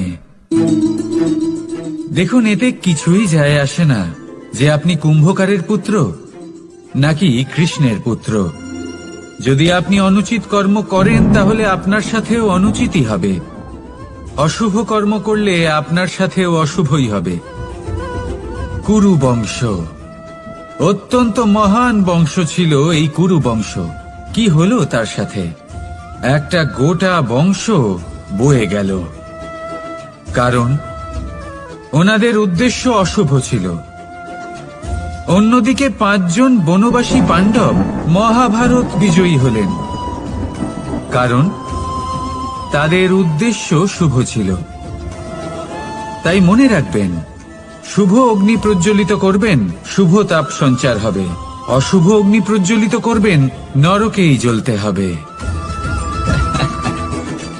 তাহলে আসুন আর আমার সাথে ভালোবেসে বলুন, রাধা রাধা।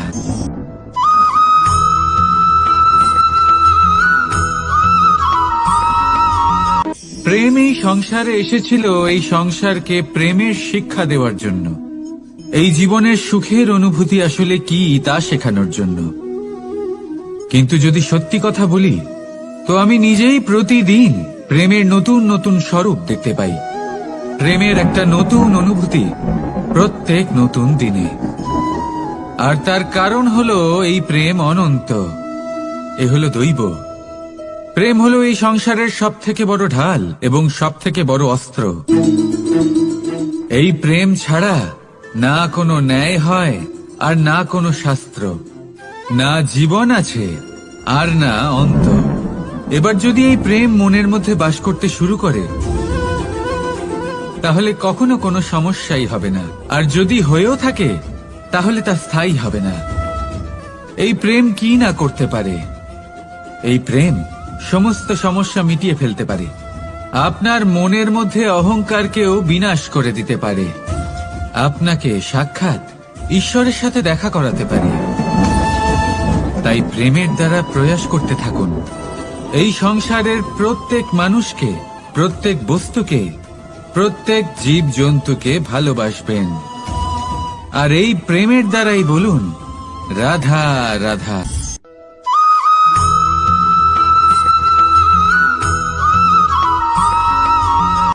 জীবনে এমন কিছু কাজ রয়েছে যা আপনাকে একাই করতে হয়, আর এমন কিছু কাজ রয়েছে যা আপনাকে একসাথে মিলে করতে হয়, একজোট হয়ে, সঙ্গবদ্ধ হয়ে।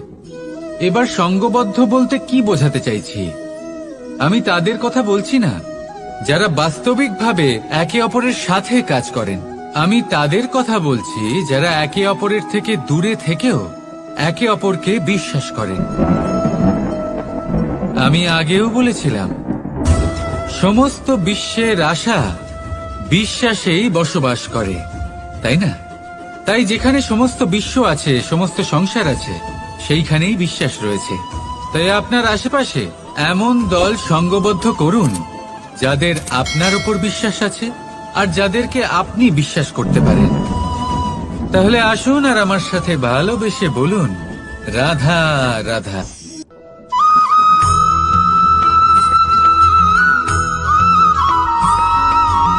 আমরা যে মানুষকে চাই, যাকে আমরা ভালোবাসি, তাকে একটা উপহার অবশ্যই দিতে চাই। এমন এক উপহার যা ওনার ভালো লাগবে, যা শ্রেষ্ঠ হবে, অতি প্রিয় হবে, বহুমূল্য হবে, বা বলতে পারেন মূল্যবান হবে। তাই আমরা কি করি? আমরা বাজারে যাই, তার জন্য স্বর্ণ, আভূষণ, হিরে, মুক্ত এইসব নিয়ে আসি। কিন্তু এটাই কি সর্বশ্রেষ্ঠ উপহার? কখনোই নয়। সর্বশ্রেষ্ঠ উপহার হল স্বাধীনতা। তাকে নিজের মনের মতো বাঁচার স্বাধীনতা। যদি আপনি কাউকে স্বাধীনতা না দিতে পারেন, তাহলে সে কোথাও না কোথাও বন্দী হয়ে যায়, তার বিকাশ কোথাও না কোথাও আটকে যায়। কিন্তু যদি আপনি কাউকে স্বাধীনতা দিতে পারেন, তাহলে আপনি দেখবেন ও সমস্ত সংসারকে, এই জীবনকে নিজের দৃষ্টিভঙ্গি দিয়ে দেখবে, বুঝবে যে কোনটা হলো উচিত আর কোনটা হলো অনুচিত। আর এটাই হলো সর্বশ্রেষ্ঠ। আর এবার যদি কাউকে স্বাধীনতার মাধ্যমে এত বড় একটা শক্তি দিতে পারেন, তাহলে আপনি আমাকে বলুন, এর থেকে বড় উপহার আর কি হতে পারে? আসুন আর আমার সাথে ভালোবেসে বলুন রাধা রাধা।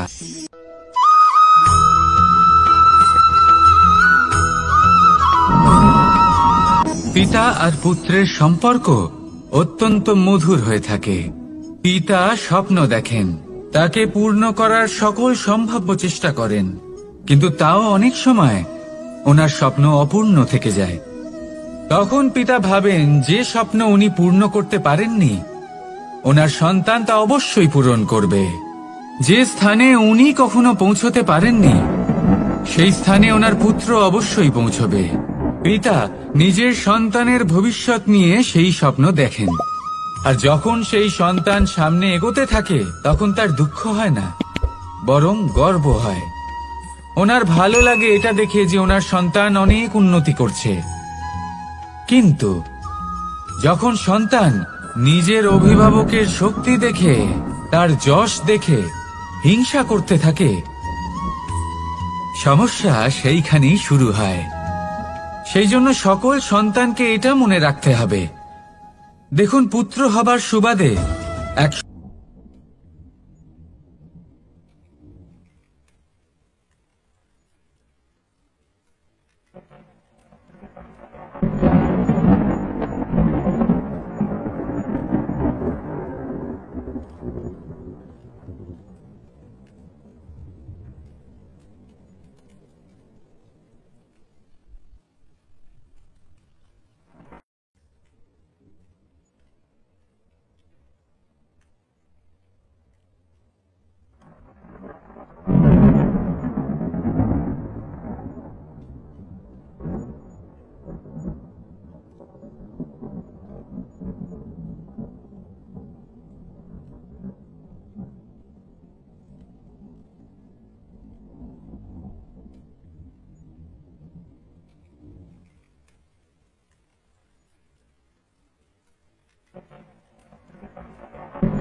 আমরা যখনই কোনো যাত্রায় যাব বলে মনে করি তখনই আমরা প্রস্তুত থাকি আসন্ন বিপদের জন্য বা সংকটের জন্য। যেমন যদি আমাদের মনে হয় যে আজকের পরিবেশ খুব ঠান্ডা হবে, তাহলে আমরা গরম বস্ত্র ধারণ করি বা সেটাকে সাথে নিয়ে যাই। যদি মনে হয় যে বৃষ্টি হতে পারে বা বৃষ্টি হয়ে চলেছে আমরা দেখছি, তাহলে আমরা একটা ছাতা সাথে নিয়ে নিই। আমরা প্রস্তুত থাকতে চাই এবং এটাই উচিত, এবং সেই কারণেই আমরা যাত্রায় সাফল্য লাভ করি। কিন্তু যদি আমরা কথা বলি জীবনযাত্রা নিয়ে, যা কিনা সব থেকে বেশি গুরুত্বপূর্ণ, তাহলে তার জন্য আমরা পূর্ণরূপে প্রস্তুত থাকি না।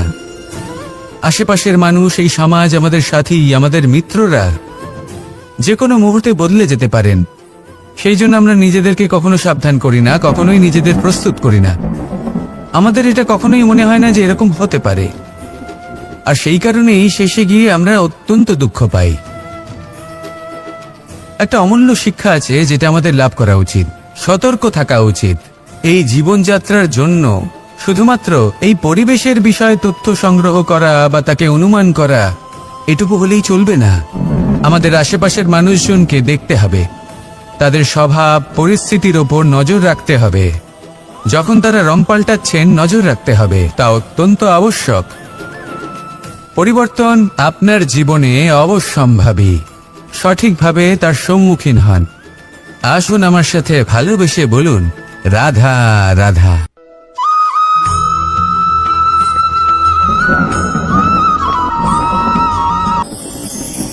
ঈশ্বর আসলে কে? সংসারের বেশিরভাগ মানুষের কাছে ঈশ্বর হলেন এই সংসারের রচয়িতা, পালনকর্তা।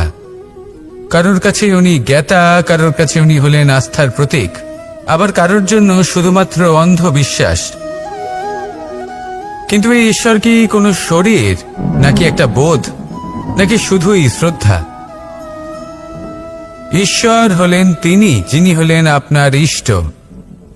সেই জন্যই তো গুরু, মাতা, পিতা এনাদেরও ঈশ্বরই বলা হয়েছে।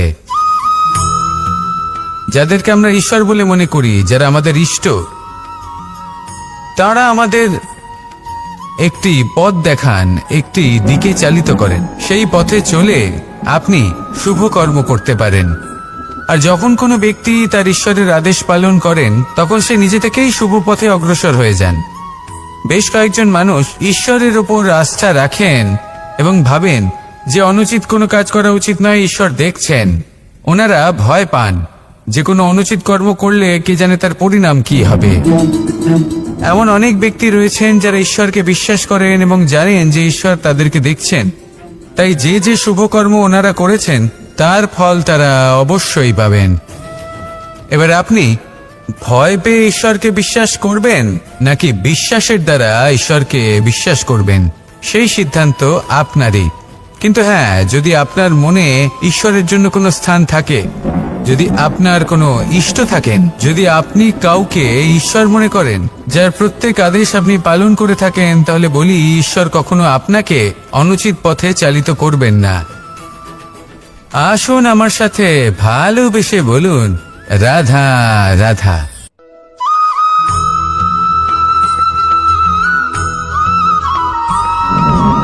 আমি রথে যাত্রা করি।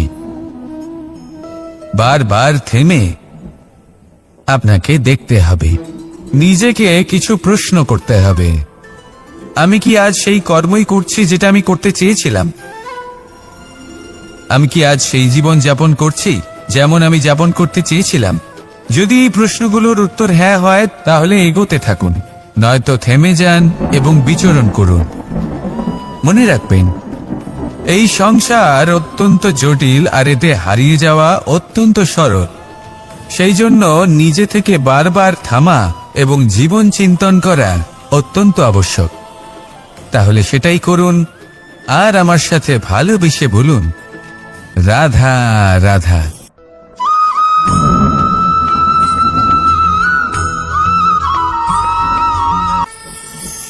কথায় আছে যে স্বপ্ন এবং লক্ষ্য হলো একটি মুদ্রারই দুটি দিক। যতক্ষণ না স্বপ্ন দেখছেন ততক্ষণ বুঝবেন কি করে আপনার লক্ষ্য কি। স্বপ্ন দেখে যদি নিজের লক্ষ্য বুঝতে পারেন, সেটা পেতে চান, তবেই সেটা লাভ করতে পারবেন। কিন্তু স্বপ্ন এবং লক্ষ্য এই দুইয়ের মধ্যে একটা ভারসাম্য রয়েছে, যেটা বজায় রাখা প্রয়োজনীয়। একে আমরা বলে থাকি পরিশ্রম। দেখুন, যদি আপনি স্বপ্ন দেখতে চান তাহলে পরিশ্রম ত্যাগ করে নিদ্রা লাভ প্রয়োজন। কিন্তু যদি আপনি লক্ষ্য লাভ করতে চান তাহলে আপনাকে নিদ্রা ত্যাগ করে পরিশ্রম করতে হবে। তাই আলস্য ত্যাগ করুন এবং সিদ্ধান্ত নিন যে আপনি কি চান। আপনার জীবনের এই তুলাদণ্ডে স্বপ্নের পাল্লা ভারী হওয়া প্রয়োজন নাকি লক্ষ্যের? আমার মতে এই দুইয়ের মধ্যে যদি ভারসাম্য বজায় রাখেন তবে পথ নিজে থেকেই সামনে আসবে। শুধু সেই পথে অগ্রসর হতে থাকুন এবং আমার সাথে ভালোবেসে বলুন, রাধা রাধা।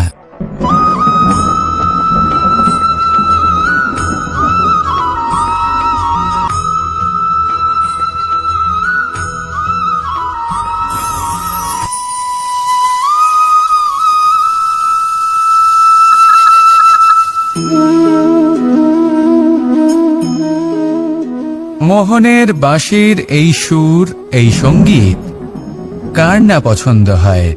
সবারই খুব ভালো লাগে। এবার এই সুর আসে কোথা থেকে? কেউ বলবেন কৃষ্ণের হৃদয় থেকে।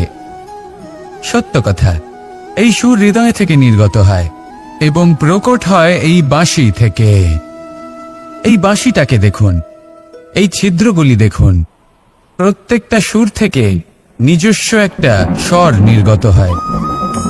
এবার যে ব্যক্তি এই সমস্ত সুর এবং স্বর বুঝতে পারেন, এতে নিপুণ, তিনি এই বাঁশির দ্বারা যে সুর নির্গত করবেন তা তো মধুর অবশ্যই হবে। এবার জীবনের সাথেও কিছুটা এরকমই ঘটে। জীবনের কিছু নীতি থাকে, অর্থ, কুটুম্ব এবং আধ্যাত্মিক। যদি জীবনের প্রত্যেকটা মুহূর্ত সুখময় হয় এরকম আপনি চান, তাহলে এই তিনটি নীতিতে আপনাকে নিপুণ হতে হবে। কোনো একটি বিশেষ নীতির প্রতি যদি আপনি বেশি ঝুঁকে পড়েন তাহলে বাকি দুই নীতি থেকে যা সুখ লাভ করা সম্ভব তা পারবেন না। ধন অর্জন করতে হবে পরিবারের জন্য, পরিবারের সুখ মনের শান্তির জন্য, মনে শান্তির প্রয়োজন মনের শুদ্ধতার জন্য। যখন এই মন শুদ্ধ হবে, জীবন শুদ্ধ হবে, পবিত্র হবে, সুন্দর হবে এবং ভালোবেসে বলবে, রাধা রাধা।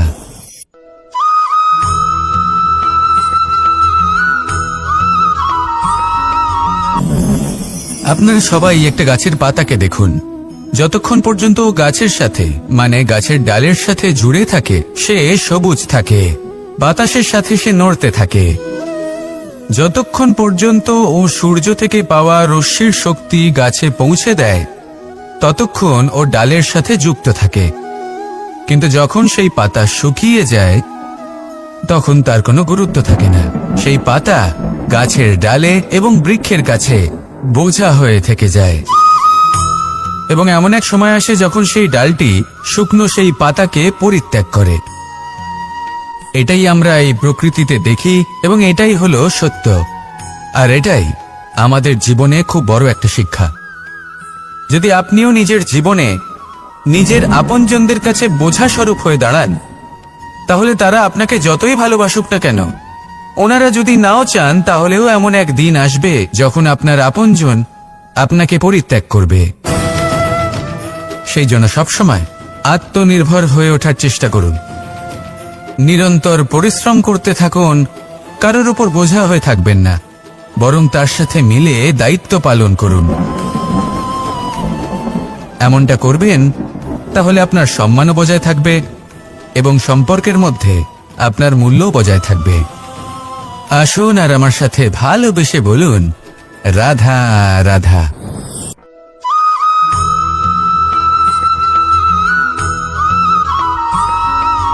এই শুকনো পাতাটিকে দেখুন, নিষ্প্রাণ হয়ে পড়েছে। কোনো একটা সময় এই পাতাটি একটা গাছের ডালে ছিল। সেই গাছ ওর লালন পালন করত। যখন যখন বাতাস বইত, এই পাতায় কম্পন দেখা দিত, মনকে প্রফুল্ল করে তুলত। কোনো একদিন এই পাতা গাছের ডাল থেকে ঝরে পড়ে গেল। নিঃসন্দেহে ও নিজের স্বাধীনতা পেল, কিন্তু আস্তে আস্তে শুকিয়ে গেল, নিষ্প্রাণ হয়ে গেল। দেখুন, আমি এই কথা বলছি না যে স্বাধীনতা অনুচিত, কখনোই না। কিন্তু যে কোনো পরিস্থিতিতে স্বাধীন হতে চাওয়া এটা নিশ্চিতরূপে অনুচিত। আমরা যদি আমাদের জীবনে পরিবারের গুরুত্ব ভেবে দেখি, তাহলে এই পরিবারে যতই মতভেদ থাকুক না কেন, যতই মনোমালিন্য থাকুক না কেন, যতই বিবাদ থাকুক না কেন, এই সব মিটিয়ে নেওয়া অত্যন্ত প্রয়োজনীয়। সেই সবকিছু সমাপ্ত করা অত্যন্ত প্রয়োজনীয়। কখনো এই পরিবারকে ভাঙতে দেবেন না, কখনো এই পরিবার থেকে দূরে চলে যাবেন না। এই পরিবার হলো আমাদের জীবনের একটা অমূল্য সম্পদ, অমূল্য এক আশ্রয়, যা এই সংসারে হয়তো কোথাও আপনি পাবেন না। তাই একে আগলে রাখুন। ভেবে নিন আপনি পাতা আর আপনার পরিবার সেই গাছ। আসুন আমার সাথে ভালোবেসে বলুন, রাধা রাধা।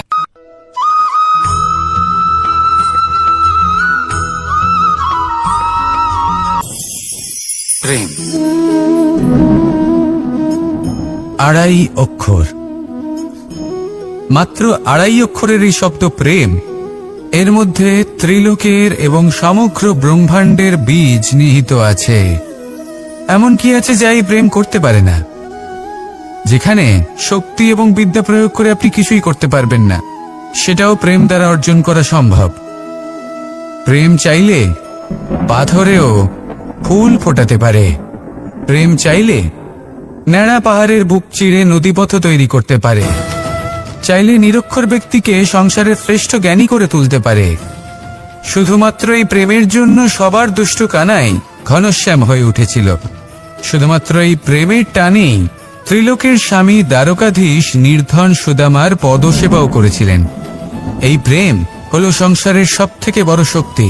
এই সংসারের আধার হলো প্রেম। এমন কিচ্ছু নেই যা এই প্রেমের পক্ষে সম্ভব নয়। যেখানে বিদ্যা এবং শক্তি সাহায্য করতে পারে না, সেখানে এই প্রেম আপনাকে জয়ী করে দিতে পারে। তাহলে আসুন আর আমার সাথে ভালোবেসে বলুন, রাধা রাধা।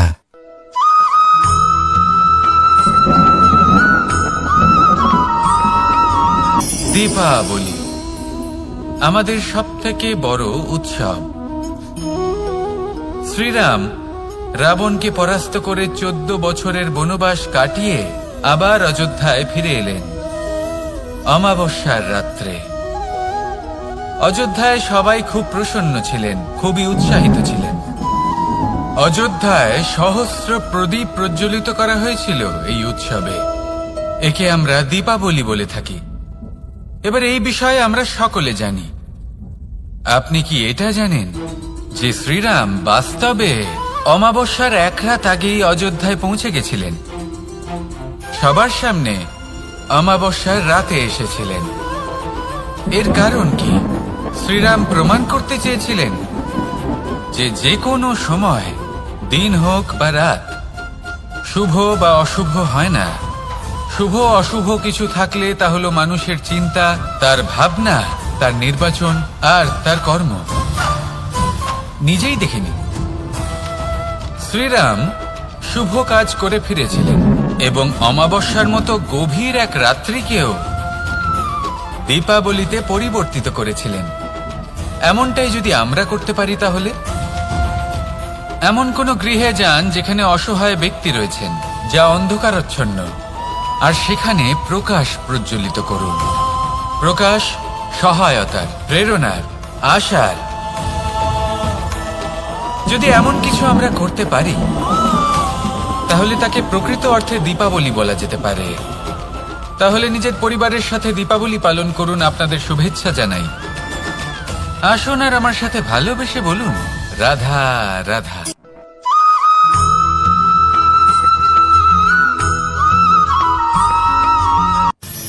মানুষের এই জীবন, মানুষ জন্ম নেয়, একটা নির্দিষ্ট সময়ের পরে এই সংসার ত্যাগ করে চলেও যায়। এবার শুধু এটাই আবশ্যক নয় যে এই জীবনকালকে আপনি যাপন করবেন, শুধু এটাই গুরুত্বপূর্ণ নয়। আবশ্যক এবং গুরুত্বপূর্ণ হলো এটা যে এই জীবনকালে আপনি এমন কিছু করেন যাতে এই সংসারের মঙ্গল হয়, যাতে এই সংসার আপনাকে মনে রাখে, আপনার থেকে প্রেরিত হয়, আপনার মতো হতে চায়, প্রত্যেক বছর আপনার জন্মতিথির অপেক্ষা করে, এমনভাবে আপনার জন্মদিন পালন করে যাতে সেটা মহোৎসবের আকার ধারণ করে। এবার এই জন্মদিন এমনি এমনি মহোৎসবে পরিণত হয় না। তখন হয় না যখন কোনো ব্যক্তি রাজার রূপে বা কোনো গোয়ালার রূপে জন্মগ্রহণ করে। তখন পরিণত হয় যখন একজন মানুষ জন্মগ্রহণের পরে এই সংসারকে কোনো শিক্ষা দিয়ে যান। কিভাবে একজন মানুষ গোয়ালা থেকে রাজা হতে পারে, কিভাবে একজন মানুষ অসত্য থেকে সত্যের পথে চলতে শুরু করেন, অধর্ম থেকে ধর্মের পথে চালিত হতে পারেন, কিভাবে অন্ধকার থেকে প্রকাশের দিকে যেতে পারেন, কিভাবে নিজের আত্মাকে পরমাত্মার সাথে মিলিত করতে পারেন। তা সে রামনবমী হোক বা জন্মাষ্টমী হোক, তাদের জীবনের সাথে জড়িত প্রত্যেক মুহূর্ত একটা পরবের আকার ধারণ করে। তাহলে আপনিও এইভাবে নিজের জীবন যাপন করতে থাকুন। এই সংসারে শুধু ভালোবাসা বিতরণ করুন, কিছুটা এমন ভাবে বিতরণ করুন যাতে আপনি এই সংসার থেকে চলে যাওয়ার পরেও এই সংসারে আপনি শুধুই ভালোবাসা বিতরণ করতে পারেন। যদি আপনি এরকম করেন, সংসারকে প্রেরণা দেন, তাহলে আপনার জীবনও রাধা কৃষ্ণের প্রেমের মতোই অলৌকিক এবং দৈব হয়ে উঠবে। আসুন আর আমার সাথে ভালোবেসে বলুন, রাধা রাধা।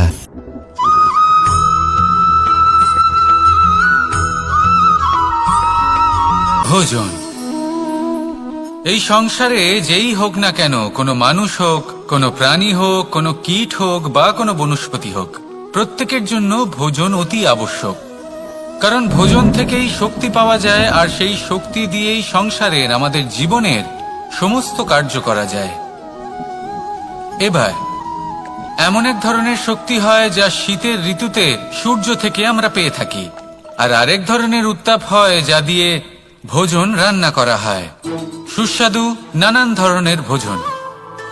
এবার অত্যন্ত গুরুত্বপূর্ণ হলো যে ব্যক্তি সেই ভোজন বানাচ্ছেন তার মানসিক পরিস্থিতি এবং সেই ব্যক্তি যিনি ভোজন গ্রহণ করছেন তার মানসিক অবস্থা। যখনই আপনি ভোজন বানাচ্ছেন তখন ভালোবাসার সাথে কাজটা করুন, ধন্যাত্মক ভাব নিয়ে, সৎ ভাবনার সাথে। কারণ আপনার এই মানসিক স্থিতি শক্তির আকারে সেই খাদ্যের সাথে মিলেমিশে যায়।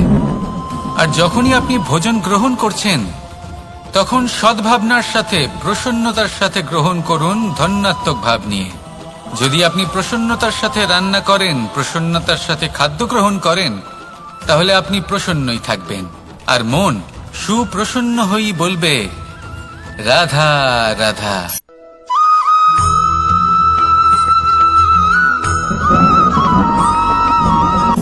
কথায় আছে সংসারে নাকি সকল রোগের ওষুধ আছে। যদি আপনি নিজের শরীরকে ভালোবাসেন তাহলে ব্যায়াম করুন, যদি নিজের নিঃশ্বাস প্রশ্বাসকে ভালোবাসেন তাহলে প্রাণায়াম করুন, যদি আপনি নিজের আত্মাকে ভালোবাসেন তাহলে ধ্যান করুন, কিন্তু যদি আপনি নিজের জীবনকে, পরমাত্মাকে ভালোবাসেন তাহলে সকলকে ভালোবাসতে থাকুন। এই ভালোবাসা অত্যন্ত গুরুত্বপূর্ণ এবং আবশ্যক। ভালোবাসার থেকে ভালো না কোনো ওষুধ আছে, না আছে কোনো আসন। এর থেকে ভালো না কোনো ব্যায়াম আছে আর না কোনো প্রাণায়াম। এই ভালোবাসা বড় বড় সমস্যারও সমাধান করতে পারে। ভালোবাসা বড় বড় বিপদকে আপনার থেকে দূর করতে পারে। এই ভালোবাসাই আপনাকে জীবনে বাঁচতে শেখায়, কারণ ভালোবাসাই হলো জীবনের আসল সত্য। তাহলে আসুন আর আমার সাথে ভালোবেসে বলুন, রাধা রাধা।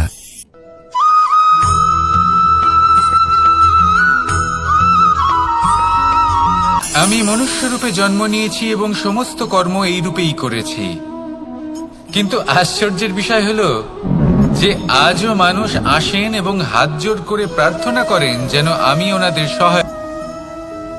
ঈশ্বর হলেন তিনি যিনি হলেন আপনার ইষ্ট। সেই জন্যই তো গুরু, মাতা, পিতা এনাদেরও ঈশ্বরই বলা হয়েছে।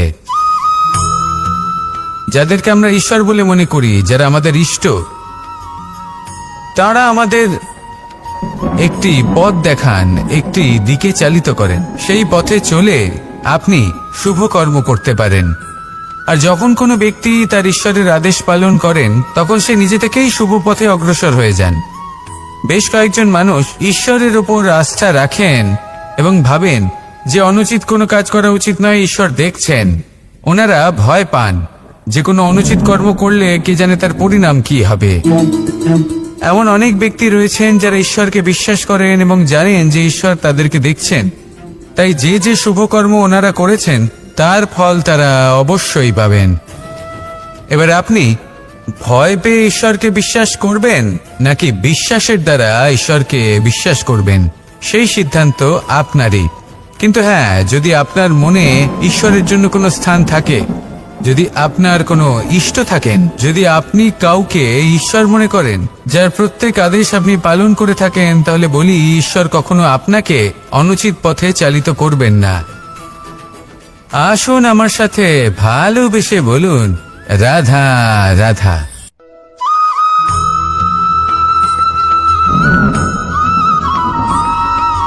মানুষ যখন এই সংসারে প্রবেশ করে, অর্থাৎ জন্মগ্রহণ করে, তখন নিশ্চিন্তে থাকে, আনন্দে থাকে।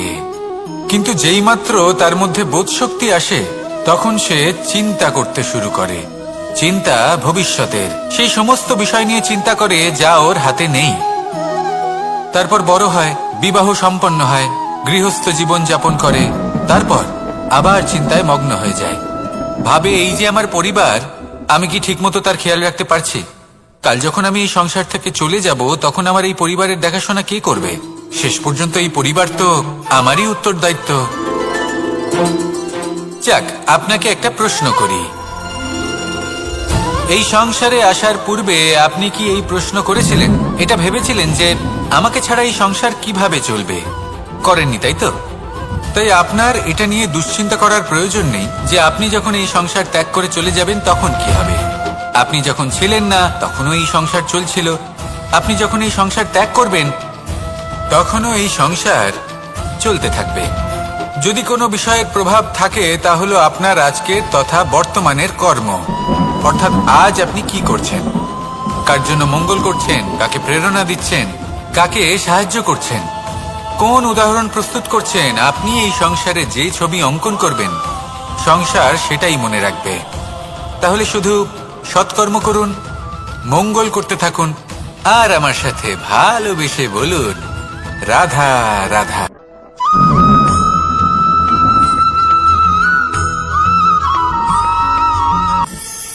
কথায় আছে যে স্বপ্ন এবং লক্ষ্য হলো একটি মুদ্রারই দুটি দিক। যতক্ষণ না স্বপ্ন দেখছেন, ততক্ষণ বুঝবেন কি করে আপনার লক্ষ্য কি? স্বপ্ন দেখে যদি নিজের লক্ষ্য বুঝতে পারেন, সেটা পেতে চান, তবেই সেটা লাভ করতে পারবেন। কিন্তু স্বপ্ন এবং লক্ষ্য, এই দুইয়ের মধ্যে একটা ভারসাম্য রয়েছে, যেটা বজায় রাখা প্রয়োজনীয়। একে আমরা বলে থাকি পরিশ্রম। দেখুন, যদি আপনি স্বপ্ন দেখতে চান, তাহলে পরিশ্রম ত্যাগ করে নিদ্রা লাভ প্রয়োজন। কিন্তু যদি আপনি লক্ষ্য লাভ করতে চান, তাহলে আপনাকে নিদ্রা ত্যাগ করে পরিশ্রম করতে হবে। তাই আলস্য ত্যাগ করুন এবং সিদ্ধান্ত নিন যে আপনি কি চান। আপনার জীবনের এই তুলাদণ্ডে স্বপ্নের পাল্লা ভারী হওয়া প্রয়োজন নাকি লক্ষ্যের? আমার মতে এই দুইয়ের মধ্যে যদি ভারসাম্য বজায় রাখেন, তবে পথ নিজে থেকেই সামনে আসবে। শুধু সেই পথে অগ্রসর হতে থাকুন এবং আমার সাথে ভালোবেসে বলুন, রাধা রাধা।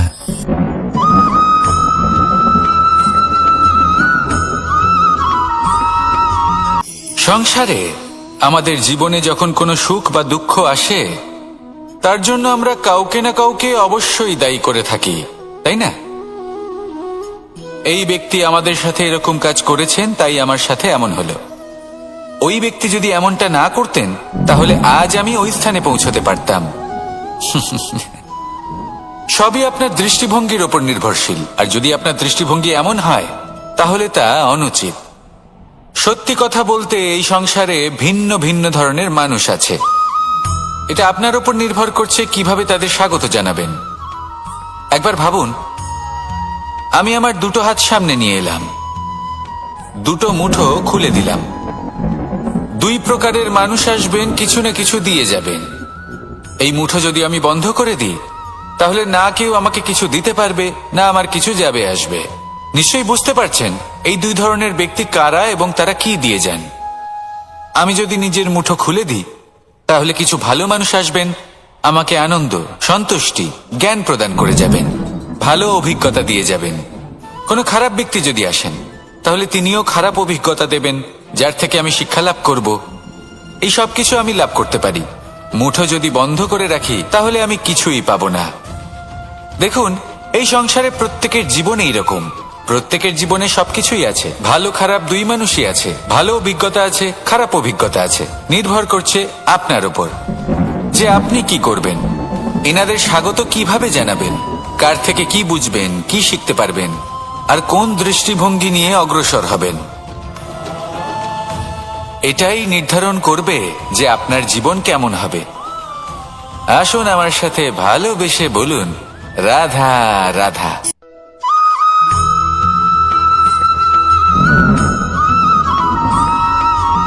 আমরা যখনই কোনো যাত্রায় যাব বলে মনে করি, তখনই আমরা প্রস্তুত থাকি আসন্ন বিপদের জন্য বা সংকটের জন্য। যেমন, যদি আমাদের মনে হয় যে আজকের পরিবেশ খুব ঠান্ডা হবে, তাহলে আমরা গরম বস্ত্র ধারণ করি বা সেটাকে সাথে নিয়ে যাই। যদি মনে হয় যে বৃষ্টি হতে পারে বা বৃষ্টি হয়ে চলেছে, আমরা দেখছি, তাহলে আমরা একটা ছাতা সাথে নিয়ে নিই। আমরা প্রস্তুত থাকতে চাই এবং এটাই উচিত, এবং সেই কারণেই আমরা যাত্রায় সাফল্য লাভ করি। কিন্তু যদি আমরা কথা বলি জীবনযাত্রা নিয়ে, যা কিনা সব থেকে বেশি গুরুত্বপূর্ণ, তাহলে তার জন্য আমরা পূর্ণরূপে প্রস্তুত থাকি না। আশেপাশের মানুষ, এই সমাজ, আমাদের সাথী, আমাদের মিত্ররা যে কোনো মুহূর্তে বদলে যেতে পারেন। সেই জন্য আমরা নিজেদেরকে কখনো সাবধান করি না, কখনোই নিজেদের প্রস্তুত করি না। আমাদের এটা কখনোই মনে হয় না যে এরকম হতে পারে, আর সেই কারণেই শেষে গিয়ে আমরা অত্যন্ত দুঃখ পাই। একটা অমূল্য শিক্ষা আছে যেটা আমাদের লাভ করা উচিত। সতর্ক থাকা উচিত। এই জীবনযাত্রার জন্য শুধুমাত্র এই পরিবেশের বিষয়ে তথ্য সংগ্রহ করা বা তাকে অনুমান করা, এটুকু হলেই চলবে না। আমাদের আশেপাশের মানুষজনকে দেখতে হবে, তাদের স্বভাব পরিস্থিতির ওপর নজর রাখতে হবে। যখন তারা রং পাল্টাচ্ছেন, নজর রাখতে হবে, তা অত্যন্ত আবশ্যক। পরিবর্তন আপনার জীবনে অবশ্যম্ভাবী। সঠিকভাবে তার সম্মুখীন হন। আসুন আমার সাথে ভালোবেসে বলুন, রাধা রাধা।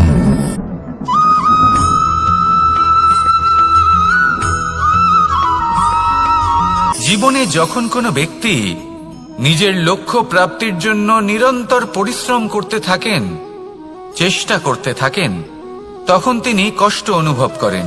কখনো শারীরিক কষ্ট, কখনো মানসিক কষ্ট।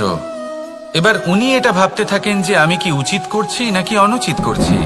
কারণ অন্যদিকে এমন একজন ব্যক্তিও আছেন যিনি একদমই পরিশ্রম, চেষ্টা করছেন না। তিনি মদিরা পান করেন, বিলাসিতায় জীবন কাটান, অলস প্রকৃতির হয়ে ওঠেন, নিদ্রাতে বিলীন হয়ে থাকেন আর ভাবেন যে তিনি সুখ লাভ করছেন। কিন্তু এরকম কেন হয়? কারণ যখন আমরা সৎ পথে থাকি, উচিত পথে চলি, লক্ষ্য প্রাপ্ত করার জন্য চেষ্টা করতে থাকি, তখন আমাদের ভেতরে থাকা নেতিবাচক শক্তি এবং পাপ এই দেহকে ত্যাগ করে দেয়। আর এই অনুভূতিটাই আমাদের দুঃখের অনুভূতি দেয়, কষ্ট দেয়। এবার সেখানে যদি আমরা কুপথে চলি, অনুচিত পথে চলতে থাকি, তাহলে আমাদের ভেতরে থাকা পুণ্য এবং ধনাত্মক শক্তি আমাদের দেহ ত্যাগ করে দেয়। আর এই অনুভূতির কারণেই আমরা সুখ অনুভব করি। কিন্তু কখনো ভাববেন যে এই সুখ বেশি সময় পর্যন্ত থাকে না। সেই জন্য সবসময় মনে রাখবেন, যদি আপনি জানেন যে এটাই আপনার লক্ষ্য, এটাই উচিত পথ, শুভ পথ, তাতে নিরন্তরভাবে এগিয়ে যেতে চেষ্টা করতে থাকুন। এই কষ্ট আপনাকে সুখের পরাকাষ্ঠায় কখন পৌঁছে দেবে তা আপনি জানতেই পারবেন না। আসুন আমার সাথে ভালোবেসে বলুন, রাধা রাধা।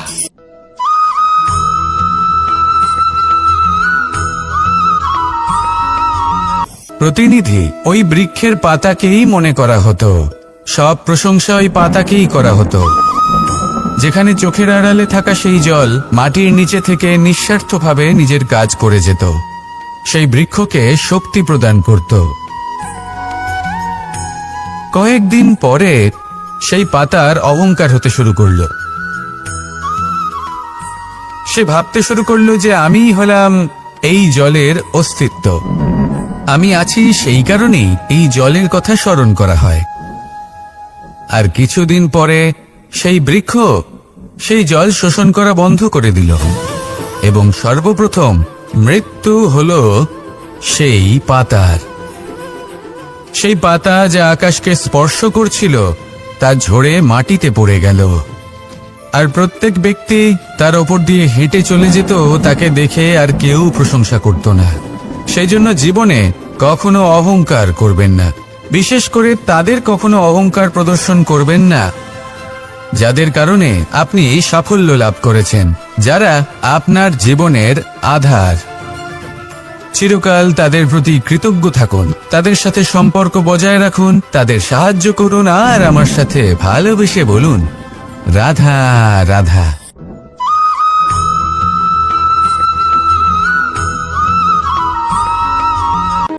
যখন আমরা হাঁটতে থাকি আর আমাদের পায়ে কাঁটা বিঁধে যায়, তখন মুখ দিয়ে আহ বেরিয়ে আসে, কান্না চলে আসে, আর অনেক সময় অভিশাপও বেরিয়ে আসে।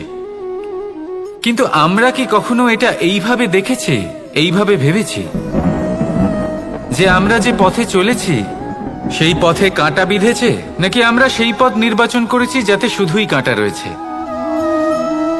নাকি আমরা এভাবে ভেবে দেখেছি যে এই কাঁটা আমাদের কষ্ট দিতে এসেছে, নাকি এটা আমরাই বিছিয়ে রেখেছিলাম? সাবধান থাকা উচিত ছিল, কারণ কাঁটা বিঁধলে যন্ত্রণা হবে, চিৎকার করে ফেলতে পারি, মুখ থেকে অভিশাপও বেরিয়ে আসতে পারে। কিন্তু এই অভিশাপ শুধুমাত্র আমাদের তরফ থেকে অভিশাপ হয়, সামনের ব্যক্তিটির ওপরও নির্ভর করে। এবার সেই ব্যক্তি যদি এমন হয় যে ফুল আর কাঁটা এই দুই সমানভাবে গ্রহণ করতে পারে, তার কাছে অভিশাপও বরদানে পরিণত হয়। শেষ পর্যন্ত ব্যাপারটা দাঁড়ায় ভাবনা, চিন্তা, দৃষ্টিভঙ্গির ওপর। কারণ আপনার এই ভাবনাই সত্যি হয়ে সামনে আসে। সেই জন্য এই ভাবনা, চিন্তা, মানসিকতাকে গুরুত্ব সহকারে দেখবেন। এই বিবেচনা নিয়ে বিবেচনা করতে শিখুন। আমার কথার অর্থ হলো যে জীবনে যখন এরকম কিছু একটা ঘটবে, তখন ভেবে দেখুন যে এরকম কেন হলো। আপনি কি এমন কোনো কর্ম করেছিলেন যার কর্মফল এটা? এমন কোনো কাজ যা অনুচিত ছিল, অসত্য ছিল, যা অভদ্রতার কারণ ছিল? ভেবে দেখা প্রয়োজন। দেখুন, ইচ্ছে হলো আপনার যে আপনি কি করতে চান, ভাবনা আপনার, সত্য আপনার, জীবন আপনার, সিদ্ধান্ত আপনার। আসুন আর আমার সাথে ভালোবেসে বলুন, রাধা রাধা।